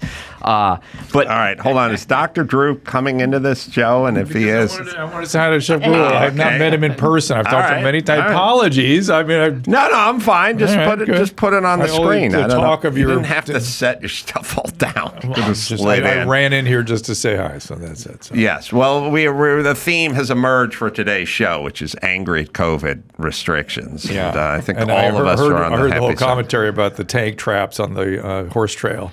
I didn't get into that on this show. I got into it with you on But you the said phone. how much I enjoyed it. You did enjoy. Yes. You did enjoy my discussions with the city about this. Yes. And Chef Gruel has been very strong. Did you get into the whole story about the Tin Horn Flats and what they suffered as a result of COVID? I was yelling about that. Yeah. Earlier. Yeah. The problem is, like, where do you even start? And here's all I'm asking for. If not an apology, how about a little goodwill on the next thing that comes down the pike? Like, yeah, I know, it's comical. I was getting Politicians, I'm sure that'll I was getting yelled at by a woman for floating the idea that we're overdoing it with the sunscreen, and there's a lot of chemicals in that shit, and your body's absorbing it, and I don't think history's going to be kind to all the sunscreen that's being sprayed on every kid's face. Yeah. And she was telling me to shut up, and I was explaining to her I was right about every fucking thing COVID. Everything. So maybe I'm right about this. And they're like, well, you were right about everything COVID, but not this one. And it's always like, all I'm saying is how about a little grace and a mulligan for the next one? I'm saying people who are wrong about everything for the last number of years, when we float our next idea that we're going to be right about, perhaps you could recognize that in advance, which they will never do. We need more authority to make sure that you're safe. Right, right. And make sure your food supply is good, too, because we've been right about that forever, too. All the way from the food pyramid to our present sourcing of food in this country. Well, best, Drew, don't go anywhere. No, hang out. Sit down. But best dog. Well, so it's all about the relationship of ingredients in a dish, right? So if what you described there with that sweet steamed dog that kind of pops in your mouth, if I'm eating that, I want it on a grilled bun. I want a hard bun, a harder roll, not a hard roll. If I'm going with the grilled dog, I want it on a soft bun, right? So it's the casing texture. is the word I was looking for. Yeah. I was surprised chili didn't come up in that, Adam. That's how I grew up in Texas. Chili is good, but it's creating a separate meal like on top of it. I like a chili dog. I will do a ton of onions on a chili dog, and I will put some shredded up cheese as well. But I feel here's the way I feel. I like nachos. But when they started overladening the nachos with tons of sour cream and guacamole and beans and stuff, like, it became unnacho-y to me. Like, it's no longer nachos. Nachos is chips. By the way, the biggest insult on the planet is when you go to the fucking ballpark and the person orders the nachos and it's a thing of weird round chips and some orange gelatinous sauce that you're supposed to, that ain't nacho. If you can't melt some cheese on top of some irregular shaped tortilla chips, then we ain't doing nacho. Don't fucking do it. It's embarrassing. Yeah. So nachos, that's where he shines. That's where Drew shines. Does not fail. It does not fail. I tried to get out of here. Before the 3-minute mark, can we argue that nachos used to be something pure and beautiful, like Lindsay Lohan, and turned into something, a horrible monster that I don't even recognize? I'd say Tara Reid, but Tara close. Reid, yes. So it was chips and salsa when I grew up. That was it. Like, that's... Well, so that's it, right? That's the that fundamental. Was your appetizer. You go someplace, that's what's on the table, nachos, chips and salsa graduated into nachos, but the idea behind it was that we're going to dress each chip for you, so it should have been the proper proportion of and ratio of chip to dressing. And then at some point they were like, let's just fucking throw everything on there.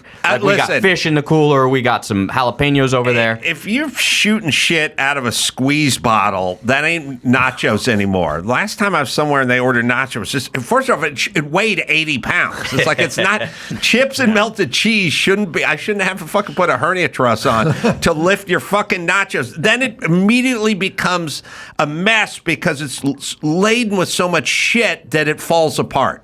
Yeah. It just becomes a fucking bucket of goo.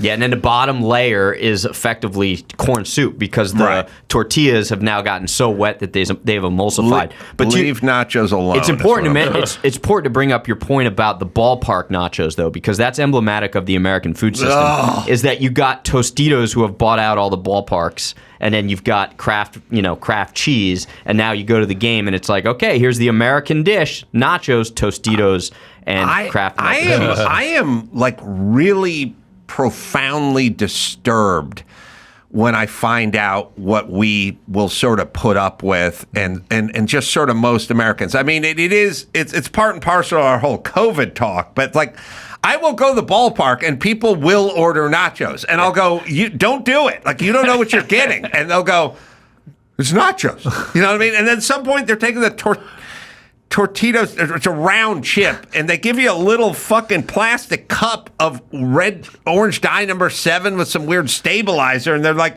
and you're going, what are you doing? And they're going, it's nachos. You know what I mean? I'm like, are you how dumb are you? We used to have that. You would dunk the cheese yourself. You'd push it on. So that's how I grew up. It's not cheese. It's the weirdest thing. It's not cheese. Something you put on it, you know. But it's orange, weird, stabilized chemical stuff that you dump on. I don't know. I was listening. I was thinking of the John Cougar song "Hurt So Good" today. It hurt so good. I was like, God, this song's so bad. It's so bad. Why do so many people like it? And now we're on to nachos. Like we had to balance Jack and Diane with something. It's so bad. Adam, some people like the opening ceremony at the Olympics. So good. And we'll remember it always as a great opening ceremony. I like that guy hung a nut. that earlier. But okay, I'm just saying it's not nachos. It's fake cheese on weird round stale chips. And look, I get it. It's the cheapest. The ballpark charges you $16.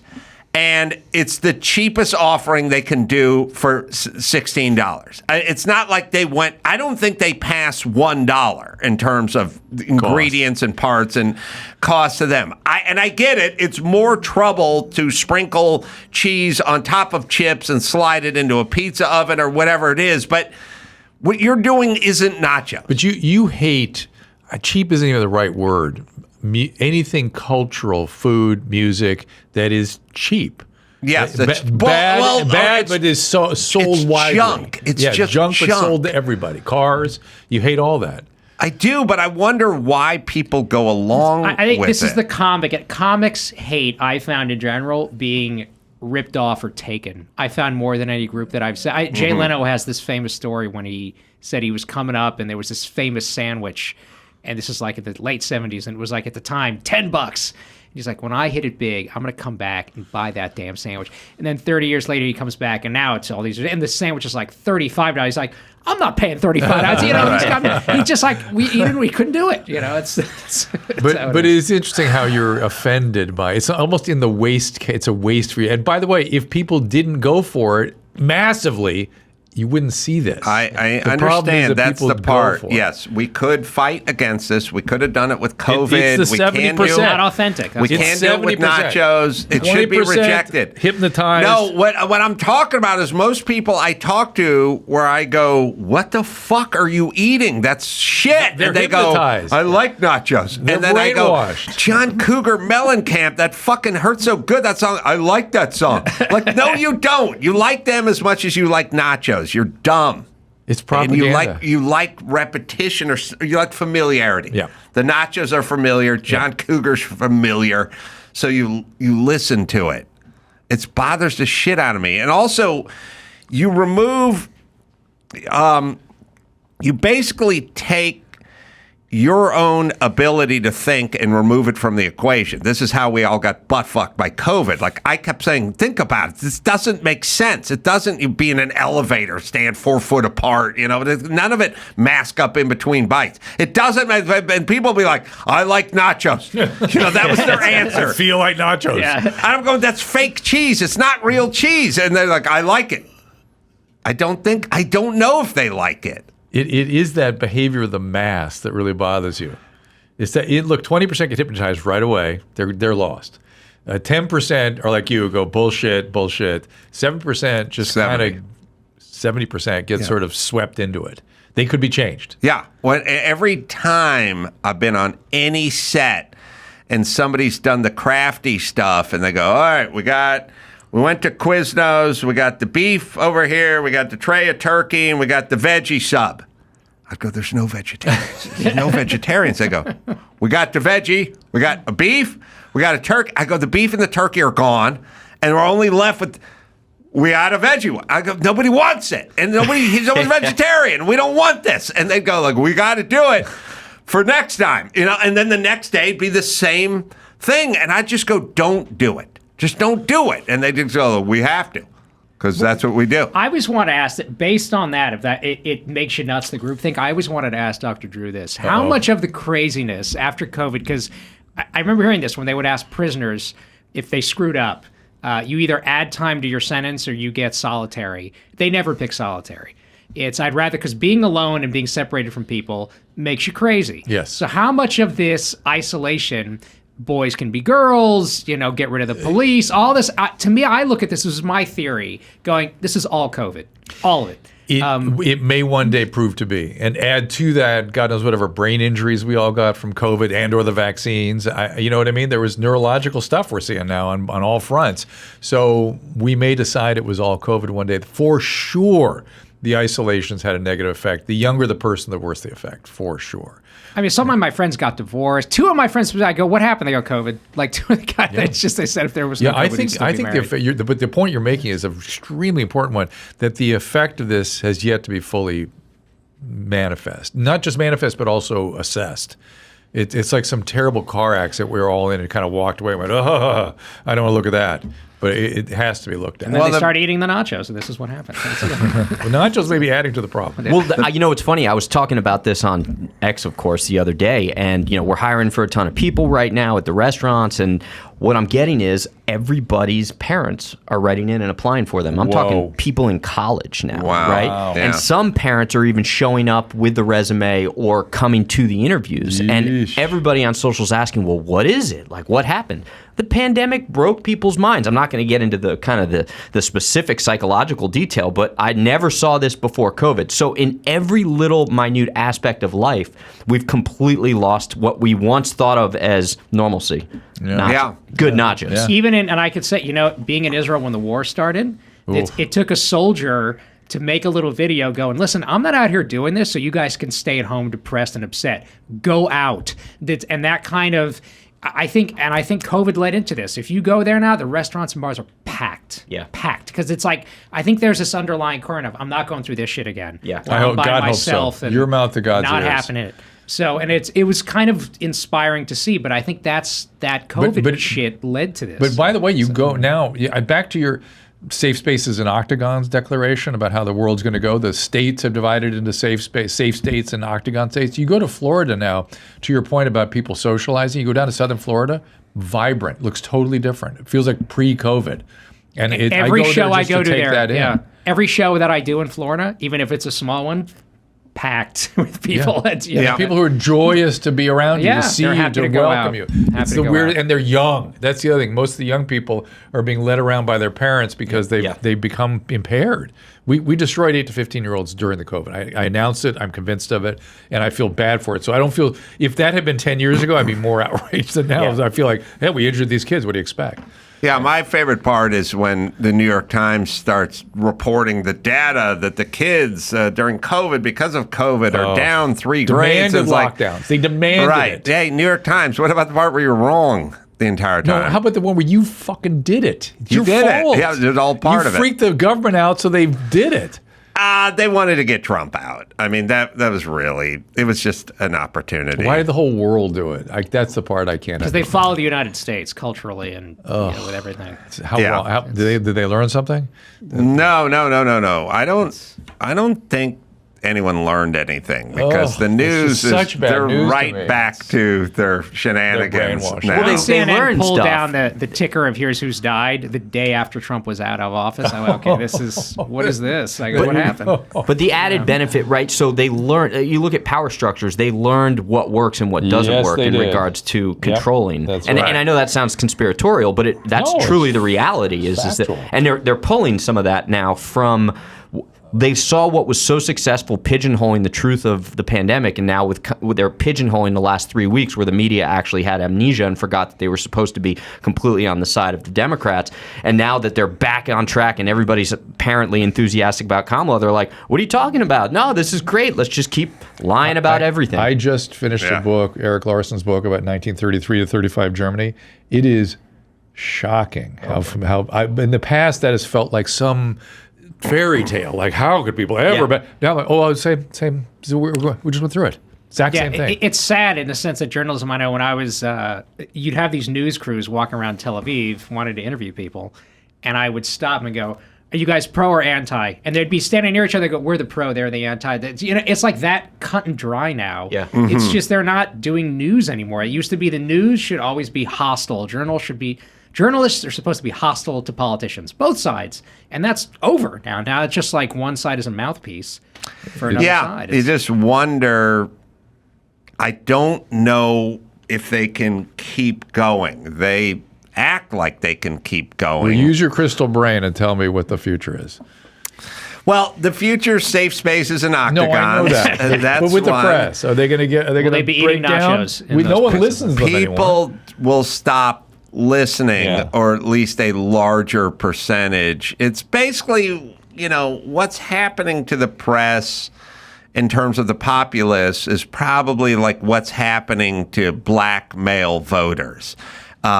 Several years ago, it's like you got to vote Democrat. You're black, you're male, or you're black at all. You got to vote Democrat. And at a certain point, a percentage of black males went, I don't know, they've been making promises for 60 years. Nothing ever comes out the other end. And why do I just have to vote for these people who talk down to me and then claim they're going to do something, but they never do anything? I don't know. Let's give someone else a shot. It's, when Trump said, hey, black people, what do you got to lose? Everyone they lost their minds. Like the Democrats lost their minds. That's about the truest thing anyone has ever said into a microphone. What do you got to lose? It's not working with these assholes. So a percentage of the black men are starting to drift over to the Republican camp.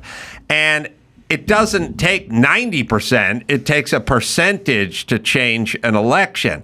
And so in terms of like people who listen to CNN or listen to MSNBC or listen to Los Angeles Times, New York Times, and sadly, which I've talked to you about, Newsweek and all these other corrupt agencies where people think, well, it's Fox versus CNN. No, it's not. It's Fox versus Newsweek and CNN and the New York Times and everyone else. It's just a percentage will not listen to those people anymore, and that percentage could be enough to be effective. Now, is it going to be like, I don't know, but I don't know people who seriously listen to CNN and a lot of these news outlets anymore. I mean, they try. And it's kind of funny. Like Kamala Harris was never the border czar. Come on. It's like, okay. Well, Adam, how much do you think was just going to be based on the money? Like advertisers looking out, sorry, there are fewer eyes, I can't pay you.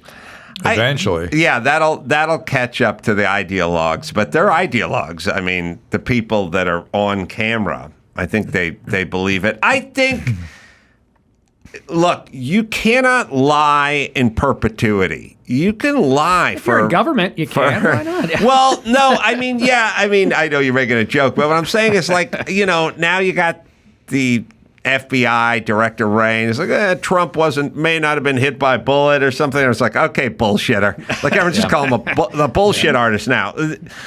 You can't lie in perpetuity. You can lie for a long time, and you can affect a lot of people with your lies, and you can get a lot. It's like I was just watching, I don't know why, but I was watching Lou Pearlman, the Svengali for the Backstreet Boys and all that guy, That guy had businesses and knew dignitaries and could call the president, and that guy was juiced. A day or two after 9/11, was he? No, you. Oh, man. Juiced? Yeah. He's Jews? I snuck in on this show. No, right a day after 9/11, I don't know, one of his boy bands and Lou were like trapped in New York, and there were like no flights, and he summoned his private jet and like talked to W. Bush or somebody, and they flew out. Like that's the kind of... And he did this for a long time with his businesses. He had all these businesses, but eventually he ran out. Like you can shift money from this account to that account to that account to this account. You can do it for a long time, but eventually they catch up. Shareholders want the return, and he was able to do all this shit for 30 years, but then it was one of the biggest falls from grace I think I've ever seen in this story. He, I guess, died in jail. The prison. The whole point is FBI can do what they do, and the CIA can do what they do, and CNN can do what they do, and the LA Times can do what they do, but it's catching up. Nice. That's what's going on, and that we're in that transition period. I leave in a good mood today. Good. Thank you. By the way, Mike August, who's been doing comedy for 35 years of booking rooms and working with comedians, said he had no idea who Dan Telfer was. Still, I'm going to feel bad when I bump into this guy and just go, we worked together for 3 weeks. We're now over 100 years experience with that. Chef Andrew Gruel, American Gravy is the name of the show, weekly episodes, and that's available on X, right? X, YouTube, all the good platforms. You got places in Orange County? Drew's out there. He wants to eat. Yeah, Huntington Beach, right? Yeah, Calico Fish House. Calico Fish House. Avi, the name of the book, I'm just sliding it out here, Traveling During the Pandemic. You can get that on Amazon or wherever you find finer books. Drew, you get no plugs. Thank you. Your phone went off. Yeah, I don't deserve it. We'll be at Jimmy Kimmel Live doing shows there in Vegas on August 8th, and I'm all over the place. Just go to amcroll.com and find out where I'm doing a live show. Thanks, you guys, for coming in today. Until next time, Adam, for Avi and Chef Andrew and Dr. Drew saying mahalo.